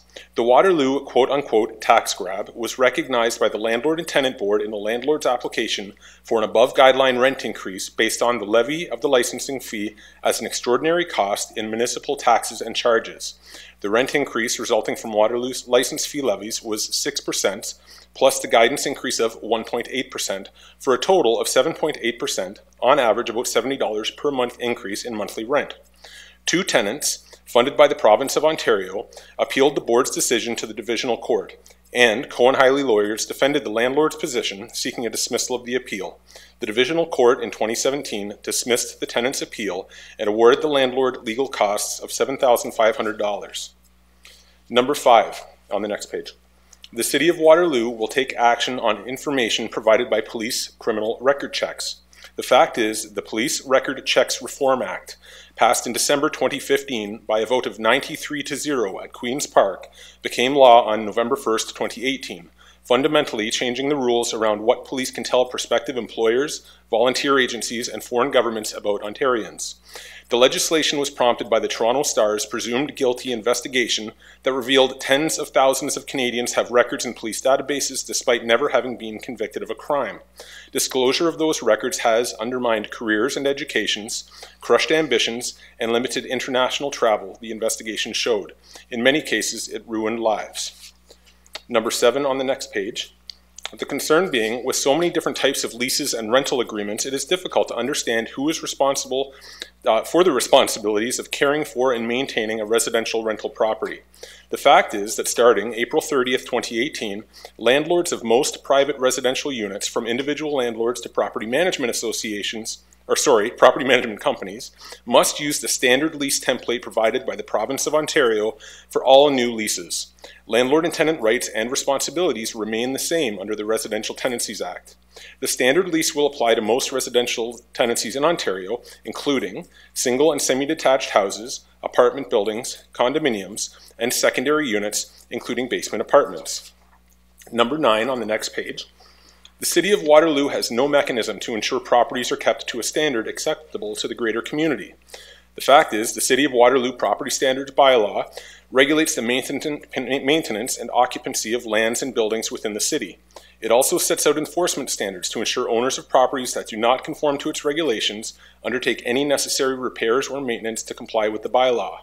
This bylaw is enforced using 3 principles: voluntary compliance, complaint and risk-based investigation, and reasonable, transparent, and proportionate enforcement. Violations that cannot be solved between a property owner and a tenant should be directed to the Enforcement Division. Bylaw officers may enter and inspect any property without a warrant to determine whether or not it conforms with the Property Standards Bylaw. Officers may enter and inspect any residential building with the permission of the occupant or owner. They may obtain a search warrant if permission is denied. And number 11, the City of Waterloo aligns with average rents in Kitchener, Cambridge, and the townships. The fact is, the City of Waterloo, on average, costs renters $100 a month more for the same size unit as found in Kitchener and Cambridge. On page 7 now. People love to hate landlords. Sensational headlines and sinister characterizations make it easy to make sweeping generalizations. Rental housing accounts for about 32% of households in Canada, and rental housing providers, especially small ones, are an important part of the solution to Canadian housing challenges. Additionally, if you pay into a pension plan or hold mutual funds as part of your personal investment plan, chances are that part of your personal portfolio is real estate holdings and in residential rental provision. In the City of Waterloo, people who own a residential rental house, condo, or building span a spectrum from someone who is 20 years old, who shares a house and rents rooms to her friends, to families employed by Home Hardware who see a rental house as a future residence for their children's grandparents, to retirees from Grand River Transit and Budd Automotive who invested in the housing market as a strategic part of their retirement plan, to senior citizens who emigrated to Canada after World War II, landed in Waterloo, and have played an integral part in providing apartment rentals to generations of local families, to international families whose children attend post-secondary studies at Conestoga College, Wilfrid Laurier University, and University of Waterloo. The rental licensing bylaw targets and taxes good, well-intentioned people, both tenants to whom the costs are downloaded and providers who are impacted by its bureaucratic nature. The bylaw is not reflective of the current atmosphere in the city, region, province, or country as we try to address housing needs. Rental licensing hurts affordable housing. Did you know that a 3-bedroom condo in a 50-unit tower is not subject to rental licensing, but the 3-bedroom condo townhouse next door is? The items I have presented illustrate a duplication of policy and provide layers of challenges upon laws that already exist. The data provided by the City of Waterloo bylaw enforcement regarding infractions and charges can't help but make me wonder, if owner-occupied homes and condos were held to the same standard, would there be a 0% chance of the same infractions and charges? It is not lost on me that as I speak, you are formulating an opinion of my motives and those of RAMA, and comparing that with your existing opinions of rental housing providers. I can assure you that my motivations do not include concerns about the wide array of housing options, both rentals and owner-occupied, that are within earshot and steps of my own home. Once my presentation is complete and this council meeting ends, I'm certain you will wonder if there is substance to what I have shared. The question is it right and just to maintain the status quo? I have to believe that as president of a regional association and a taxpaying resident in Waterloo, my city leaders will make their best efforts to act on this question. With this in mind, RAMA respectfully calls upon the City of Waterloo Council for the following 3 actions. Number 1, include the Waterloo Regional Apartment Management Association as a viable partner in addressing rental housing issues in the city. Number 2, establish an independent task force to review the rental licensing bylaw and its impact on the community, rental housing providers, and affordable housing efforts. And number 3, provide relief and cancel the rental licensing bylaw required costs and documents and rely on existing federal, provincial, and municipal law and policy to achieve housing standards and code compliance. I have included for your review the following appendix items in the additional pages of the document. They include a list from the City of Waterloo website of documents that are required as part of acquiring a rental housing license, a list of fees that are required for different classes of rental housing licenses, an excerpt from Rental Housing Businesses, the annual Waterloo edition that includes a cost breakdown of obtaining a rental license, and an article printed in the record that further reflects the multi-government layering and contradictory policy that impact rental housing provision. On behalf of the Waterloo Regional Apartment Management Association, I am grateful for having the opportunity to speak, and thank you. With a minute to spare even, some spare time. You could recoup some of the even-numbered ones, perhaps. So just as a reminder, we're only here today to talk about the new fee structure. Okay. The rental housing bylaw, we completed a consultation on that in 2017, where we weighed all the different concerns and benefits that were spoken of by the community. So you didn't really speak about the new fee structure. So I'm just wondering, do you have thoughts on the revamped fee structure or not? Yeah, I think I would just ask if we refer to one of the 3 action items, and that is to provide relief and cancel the rental licensing bylaw required costs, which I think relate directly to the fee structure, and documents and rely on existing provincial, federal, and municipal law and policy to achieve housing standards and code compliance. Okay, thank you. Further questions from Council? Councillor Reid. Through you, Mayor Jaworski. Thank you for coming, Andrew. And it was great to have coffee with you during the campaign. Thank you. So back to your number 3 action. So that, to me, that's saying just cancel the whole program. Is that what you're saying? I think when I look at the laws that presently exist, the City of Waterloo requires a duplication of many things. I can refer to the list of 11 items. Another example would be heating.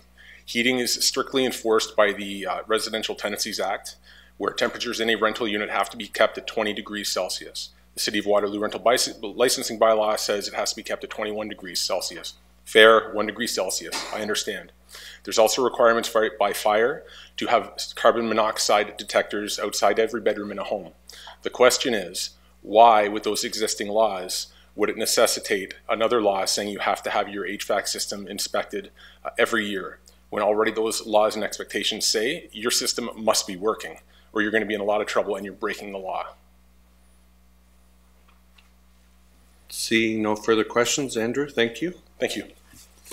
And I do have a question of staff with respect to some of the benefits of the bylaw. I think it allows us to take action rather than waiting for the provincial regulation to take place. Allows us to help students and other renters out earlier. Yes, through you, Mayor Jaworski, the fundamental principle of licensing in general, regardless of the type of use, is to proactively ensure that all the potential risks associated with that particular type of business or that particular type of issue that's being licensed has been maintained. So there's no doubt that that there are laws that require certain standards. But for the most part, if we move to just a simply reactive basis, the potential is that the challenges that we come across won't be identified until such time as there is an issue, a complaint from a landlord or a complaint from a tenant, or some sort of injuries or other types of challenges based on the actual experience. What we're trying to do is proactively mitigate those challenges by identifying them ahead of time, and that was part of the stats that were revealed in the 2017 report. Which we probably should circulate to council again if we haven't already. Yes, I can do that, sir. We have, sorry, go ahead, Councillor Bunnegar. Actually, sorry, can I ask a question of Mr. McCallum, please? Oh, okay, that's okay. Go ahead. That's, Sorry, I did. I'm sorry. I'm sorry. Through you, Your Honour. I was just curious, as you pointed out when you were speaking with us, the association has a range of people in it. I'm wondering if there's much difference in what you're hearing from landlords of small residences, rather as opposed to larger buildings and towers and the like. I guess if I could ask for clarification on what you mean by what I'm hearing. So you've got some, you've in your delegation, Yes. You've made it clear that there are some issues. Are any of those more acute for particular landlords? Is there one subset of landlords who are dealing with these issues more acutely than others, I suppose? Is Sorry, and if I don't, I'll do my best to answer your question. So I believe I say through Mayor Jaworski, the bylaw targets a segment of the rental housing industry. So if you live in a house, you are likely subject to rental licensing fees, whereas if you live in a 2-bedroom condo that is owned by someone, you are not. And so then the conversation goes down a road of, well, what's the quality of housing and all these different conversational points, which I am suggesting on behalf of my association, that there are already those safety checks, they already exist in the province of Ontario. And that's a duplication. And I could even say, interestingly, I didn't know that the part of the goal was to ensure human rights, which I would be the biggest champion speaking about human rights and respecting those. But it's curious to me that we have a human rights code in Ontario, we have a human rights tribunal in Ontario. Therefore, if someone is not appreciating and protecting someone's human rights, they will be subject to those laws. And I think layering that with a City of Waterloo human rights code is a duplication of what already exists. Thank you, and apologies, Mr. Mayor. Apology accepted. Never had an apology up here. No, or in 4 years anywhere, now that I think about it. Okay, last up, Nathan Forster, here to speak. Welcome, Nathan. Hi, everybody. Thanks for having me here, Council and Mayor. Regarding human rights, just also like to point out that the Human Rights Commission condemned the bylaw when it was first written, and they don't support many of the aspects of it, largely the segmentation of low-rise versus high-rise. So there's a very small segment of the population that is affected by these fees. So, I mean, why am I here? I'm a landlord. I'm also a tenant. I'm an engineer in the community. So I look at it from both sides. I've largely from the beginning been puzzled by the fees, the large fees of this program.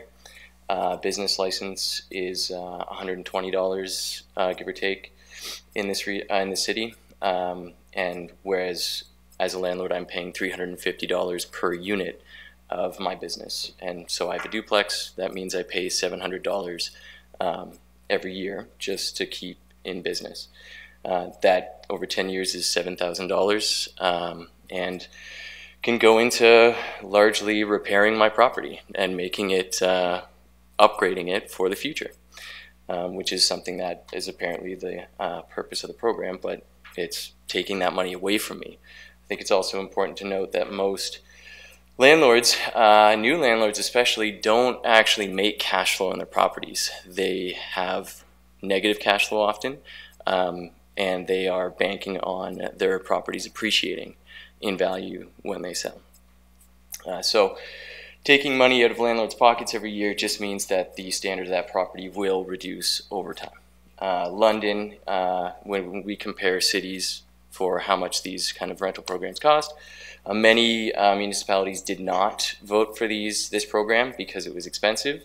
And London is another city that actually does have a program, but they cost $50 a year for landlords. So I wanted to audit the program. I put a bunch of FOIs through, and I got the information. I sat down with Shane in 2017, and I asked a lot of questions because there's a lot of weird numbers, to tell you the truth. There's large expenses that are rolled up into single items, and things just didn't really make sense. And what I found was that there was just largely a lack of information and a lack of data, given that we had been running the program for 5 years. So what I did find out was that so I'm comparing the rental program and the entire bylaw budget. And so this is for salaries in specific. So the rental program is $800,000, and the rest of the bylaw department is $1.6 million. So the rental program represents 32% of the total bylaw office budget. Shane will have mentioned that the rental program is its own enterprise. It operates separate from the city. There is not supposed to be shared resources or money being shared between the programs. And so, obviously, because there are officers who are doing both tasks for rental and for the city, it's easy for those things to get slushed in and kind of gray areas unless there's a lot of data being recorded. I mean, as a consultant, you have a timesheet. It's Excel. It's not some special software that you have to invest money to create. It exists. Timesheets. It's not a new concept, but we haven't been doing that. So what I'm seeing is that there's not a lot of accountability, and just really there's no motivation. There doesn't seem to be an effort for fairness to landlords. As Andrew says, landlords often get painted with a thick brush, and we're typically deemed as slumlords or affluent in some way. But I assure you that's not the case. So is the $814,000 of labor a year, is that work that's being done? Where are the records? I mean, this report that you're being presented with, you would expect to see some very accurate data that is actually what's been done, and kind of maybe some timesheets or something. But that information is not available. What we do have, after I asked Shane a lot of these questions last year, is now he has some estimates of the amount of time that's put into a rental service complaint. And so that's 3 hours. Now, at the bottom right of my slide here, the math is wrong. As you note, I say something is wrong here. Because, like I say, numbers just don't add up. But I did find out that my math is wrong here, so I just want to correct that. So when I look at it, there's data that on the right-hand side here, bylaws-related investigations, and in 2015, I'm using the most amount of bylaw investigations in a year, and that's 1,054. So if I take that and I multiply by 3 hours, I actually get 3,000 hours, and then I get 75 work weeks, and then I have 1.5 worker hours. So I have 1.5 man hours of work, or yeah, 1.5 man years of work to go into the program, but we have 4 service officers dedicated to the program. And so Shane will have you believe that they are scouring Kijiji, finding rentals that are rogue, and then you're bringing them into compliance. But it's very hard to do that, apparently, because when I look at a rental offering online, usually there's an address, but Shane will have you believe that there's no address. That's kind of strange for a ad about a property that you want to rent. It's kind of the #1 thing that you put online. Okay, so then I also find these numbers when I look at the audit, and there's general government overhead that the rental program pays. So these are officers and staff that are in the same office, the same building. The rental program pays $235,000 into this overhead number. Bylaw department pays none. What is this? It's human resourcing, apparently. It's IT. But there are other line items that seem to handle that for the rental bylaw program. What is this number? I can't get a very good answer, and yet it's still rolled up. And so that's a large fee. That's a big portion of the fee. Contribution to op budget, another $35,000. What is that? Don't really know. I've had multiple email exchanges, and I still can't get very good answers. Very interesting. Building custodial. The rental program pays $1,200, close to $1,300, and the bylaw department pays $450. So the rental program is funding the custodial staff for the bylaw department as a whole. And we're paying more natural gas than the bylaw department. Why is that? No one's asking these questions, so that's why I'm here, is to show you that these are weird line items. You guys don't have time to review the immense packets that you get to find these things. This is data that I have found through doing FOIs and just being curious as to where my $700 a year is going. And there's some charts here, citywide investigations versus rental property investigations. That's bylaws as a whole, I'm led to believe. The orange is rental properties, and then over here, I'm actually kind of confused about that chart there, but it really shows that licensed properties are reducing in the amount of service requests that that basically rental properties, their service requests are going down. But the program is not getting cheaper for some reason that I still don't understand.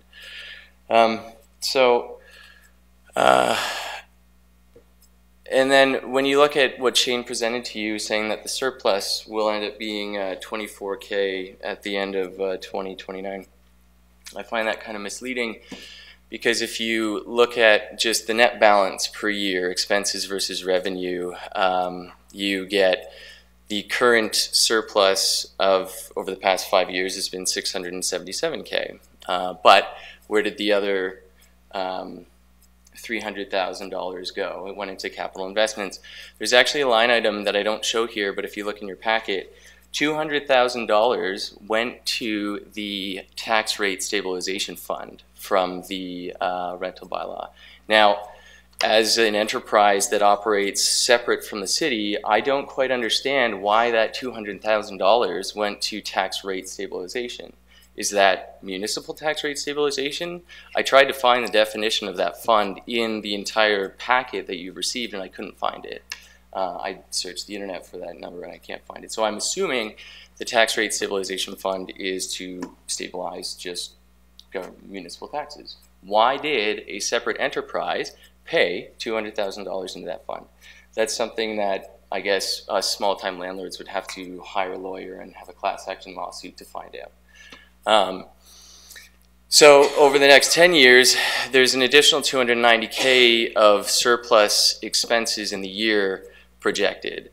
That would get us over the past, so over 15 years, we've made $1 million from landlords and invested in capital projects. You'll get 2 more cars out of it, because those are 2 of the capital investments, I think, that will bring the surplus down to $24K at the end of 2029. There's also another fee, $100,000 fee for space planning. I don't know what space planning is, and Shane didn't highlight to you what it was. So, I mean, I'm just asking council to ask some more questions, because a lot of this stuff doesn't make sense to a keen eye. Now, my recommendation to council is to defer the fee decision. As Andrew points out, there's a lot more questions that we have to ask about this bylaw. I was here last year. I presented at the review. Last year, there was no option to cancel the bylaw.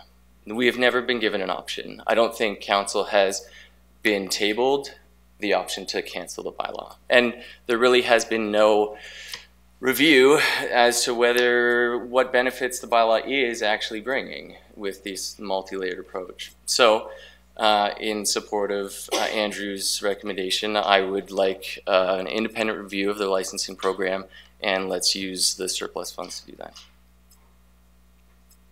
Thank you, Nathan.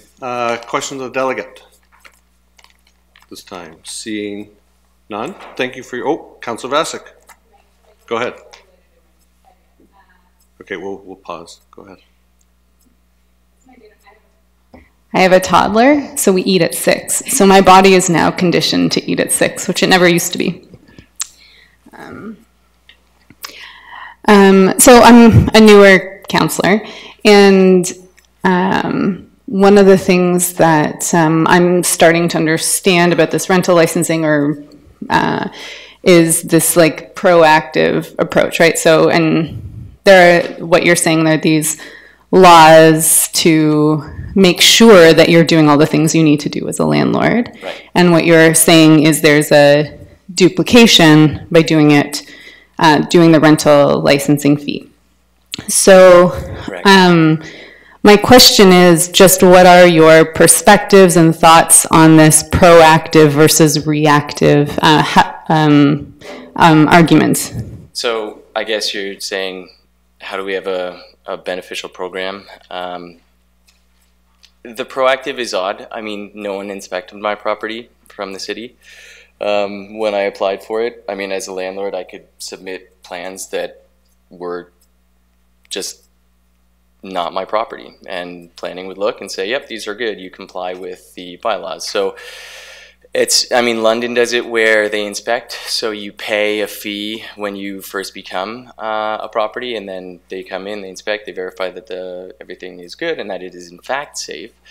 So I don't see a whole lot of proactive things happening. I think the most proactive thing you could do is really endeavor to educate landlords of the provincial codes, and maybe charge landlords for the website hosting fee, and to put a bunch of links, and maybe a small test for new landlords to even just to make sure they understand that those exist. I think that would be the single biggest benefit that you could do around here, and we don't do that right now. It's all enforcement. Okay, thank you, and thank you, Nathan. That's some food for thought. Certainly, the commissioner's here, so some food for thought for the commissioner today. But today we're looking at the new steps fee structure in this report. So I have any questions or comments from council on that? Seeing none, to entertain a motion on it. Councillor Henry would like to move it. Councillor Freeman would like to second it with a comment. Go ahead, Councillor Freeman. Through you, Mayor Jaworski. I wanted to thank staff for preparing this report. I think it's useful, and I'd certainly like us to continue to collect data on the frequency of how how staff functions to operate the enterprise. I think that's really useful data. For myself, I know that I've sent innumerable emails to this team ever since this bylaw has been put in place. The number of complaints that I receive with regard to rental licensing, and I know how hard that you work and how difficult it is to resolve these issues. It costs money, and the question becomes who should be paying for that? Is it the whole city that should be paying for that, or is it the enterprise? And so it appears to me that that the enterprise is the right place for those fees to reside, and so I'm going to support this. And it seems like we're lowering the fees in the majority of cases, anyways. So we're going in the direction of looking at how the program's running and then restructuring the fees, and I'm sure we might do that in the future. I think building on what Councillor Freeman has said, which I won't repeat because I have similar experiences and certainly in an acute way and can mirror those comments. I would just pick up on her last point, that in real terms, every year this program has operated, the fees have gone down in real terms because they've been frozen while costs have gone up. And this proposed 10-year fee structure proposes again to reduce the fees in real term every single year by inflation, by keeping them frozen.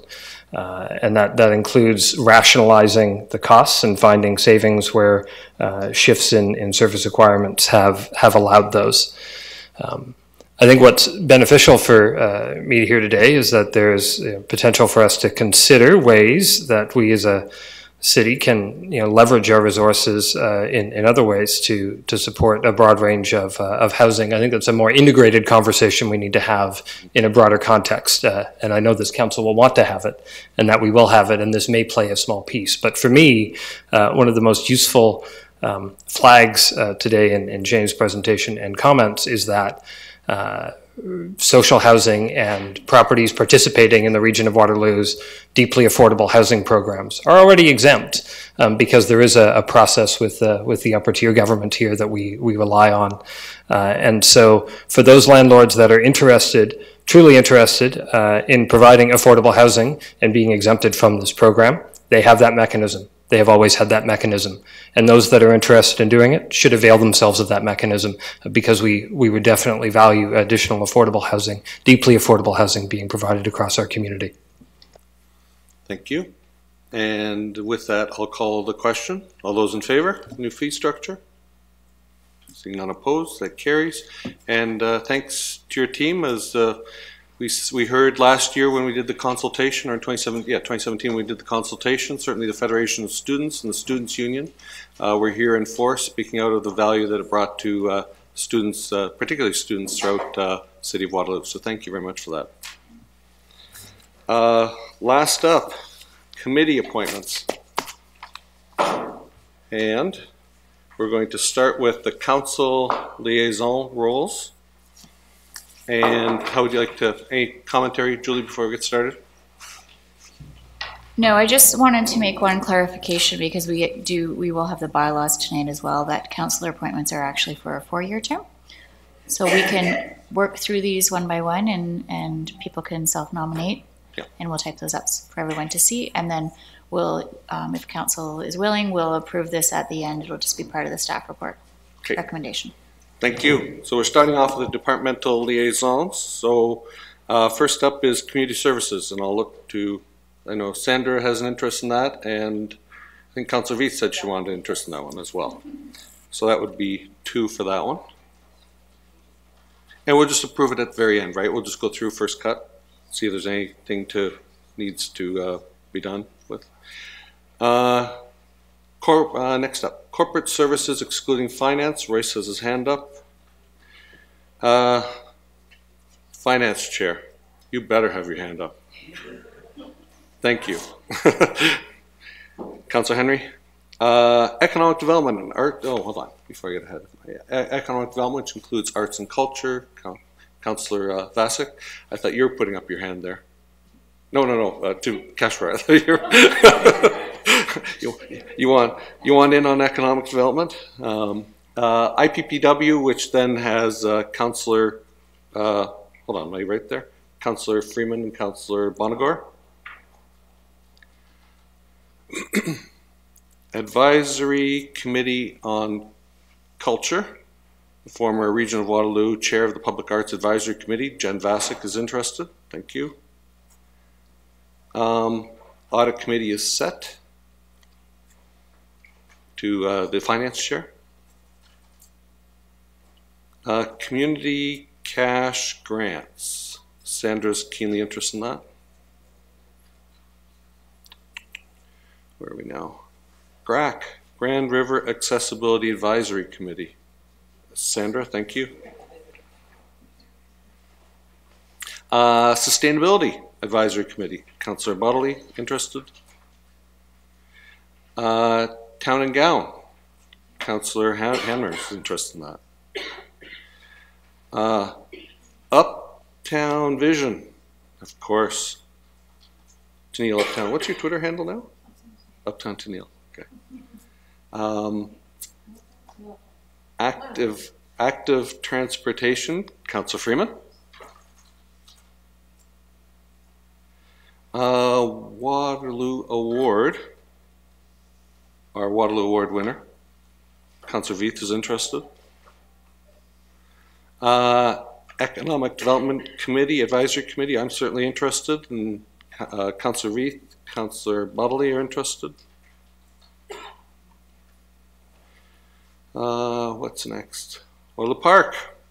Waterloo Park, Tennille, right in your ward. Let's see, I'll let you catch up there. Dog designation. Councillor Freeman, thank you for your service on that. And Councillor Hanmer, thank you for your service on that. Appreciate it. And Heritage. Councillor Vasic. Where are we now? Sign variance. Councillor Veith. Councillor Bodley. Hydro Board is fixed. Public Library. Anybody getting a new library in their ward? Councillor Freeman. There we go. age-friendly, that is in my wheelhouse, area of interest. So, Mayor, we'll go with. Plain Glass, continue to serve. Thank you. Grand River Hospital Board of Directors continues with Councillor Freeman, and we were thinking of switching that up to, I know we'd spoken, Councillor Vasic had put an interest in that, so we'll look for Councillor Vasic to take that on. Thank you. In the new year, in June. KW Art Gallery, Councillor Vasic, head of the Public Art Advisory Committee at the region, formerly. Oktoberfest, Councillor Freeman. University of Waterloo Board of Directors, set as me. BIA, well, we've kind of put you on that like 3 hours ago, so yeah, we'll let you take that one. Button Factory, Councillor Bonagor. WLU Board of Directors, for myself, serving on that one. Voldemar Neufeld Board of Management, Councillor Veith. I think it meets weekly. Okay, and now these are regional steering committees with projects in various wards. So let's go through them one by one and see if they're in one ward or if they border, and then we'll discuss that. So Weber Street improvements from Benjamin Road to King Street. That must be your area. Councillor Veith is interested. Weber Street from Forwell Creek to Milford. Is that Councillor Vasic's area? The existing representation on that is Councillor Freeman and I. And the project should be getting done pretty soon. It's our border. Oh. Yeah. So does one of you want to take it on, finish it off? Leave me on. It won't meet. Leave me on, it won't meet. They won't circulate anything. Councillor Henry, it's all yours. Speaking of Councillor Henry, it's all yours. University Ave improvements, Keats Way to Herb Street. I hear they'll be done at the end of the frickin' week. Good. I like the way you work. Get stuff done. Bridgeport Road, Caroline Street, King to Herb. That looks like Councillor Bonagor's. Herb Street, Fisher Hallman Road to Wilmot Line, Councillor Hanmer. Yeah. Oh. Oh, this is, hold on, this is Fisher Hallman. Fisher Hallman, which divides, yeah. Yeah. So if Councillor Hanmer can look after the Westvale Beechwood separation, then look fondly upon his area, that would be appreciated. King Street improvements, Bridgeport Road to Northfield Drive. King Street from Bridgeport all the way up to Northfield. Whoa. I don't think it's going all the way up there. Maybe. Yeah. Okay. We're going to go with Councillor Bonagor on that one. I'm sure it's. No, King Street. This is the streetscape, Uptown Streetscape project. Yeah. Weber Street reconstruction, Blythewood to Northfield Drive. Councillor Veith, interested. Fisher Hallman Road widening, Columbia to Westmount Road. So that's in between Councillor Bodley and your ward, of which, yeah. Okay. Yes, please go ahead. Through you, Mayor. Where is the University Ave improvements from Lincoln to Bridge? Because that is ongoing and I want to sit on that one. It's page 9 of this report on page 199 of the council packet. It's not on the sheet in front of you. Okay, so it should be more? on the street. There's 2 more. Though, right? Okay. Oh, okay, yeah, there's. So University Ave, King to Weber, bike lanes. That's the next one. The first one is King to Weber. Councillor Durrell and I did rock, paper, scissors, and I won. I have not yet been circulated on any meeting or data for this one, so I'm looking forward to it. Okay, so we're going to put you on that one, number 46 there, and then number 52 is University Avenue, Bridge to Lincoln. Councillor Freeman? Through you, Mayor Jaworski. It is in Councillor Vasik's ward, but we talked about it. And because of the strategic link with our active transportation committee and plan, and she has said yes to a lot of committees. She has the big ones coming up. Yes. Through you, Mayor. And Diane, or Councillor Freeman has also offered to meet with me so that I can update constituents and they can talk to me and I can talk to Councillor Freeman about it. Wonderful. Wonderful. And to Councillor Henry, this is separate from the regional active transportation consultation. Do you sit on that, or are you just keenly interested? There is not a council liaison to the University Avenue Vision Project, okay. But that is led by our staff. It was Scott Nevin, so it's somewhere. Yeah. And the region is doing their thing on the project, and so we'll look forward to some stuff in the new year. I get looped in, but there's no committee. Fair enough. So with that, if we scroll to the top, please. I think we're all filled in. Does it look good to the clerk? Looks good to the clerk. If it looks good here, I'll look for somebody to move it. Councillor Freeman moves it. Councillor Vasek does as well. Any further discussion? All those in favor? Congratulations on a whole lot of new work. There. Excellent. Thank you. We're really skipping down to regional information correspondence, council information from the region. Any new business of items? Councillor Veith.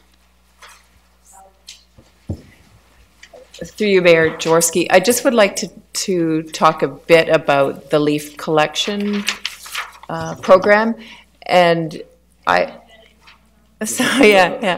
if I just like to ask staff if we could do a review of it for March or for the spring. You know, I think there's a lot of communication issues with it, and maybe there's a better way to do it. Maybe, yeah, I don't know. I just like to have like a total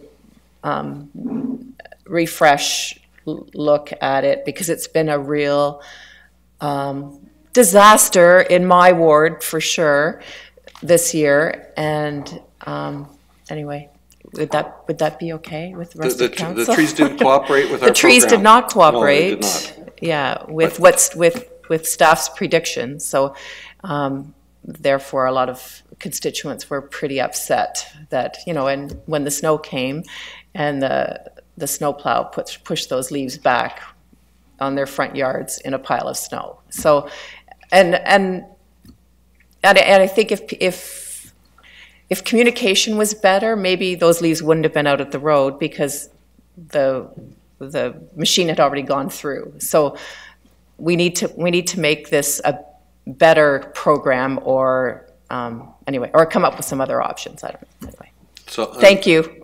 Yeah. So some good, certainly food for thought, maybe either on a briefing note or on what we might be able to add to the program, since we're actually going into budget period. So that'll be helpful.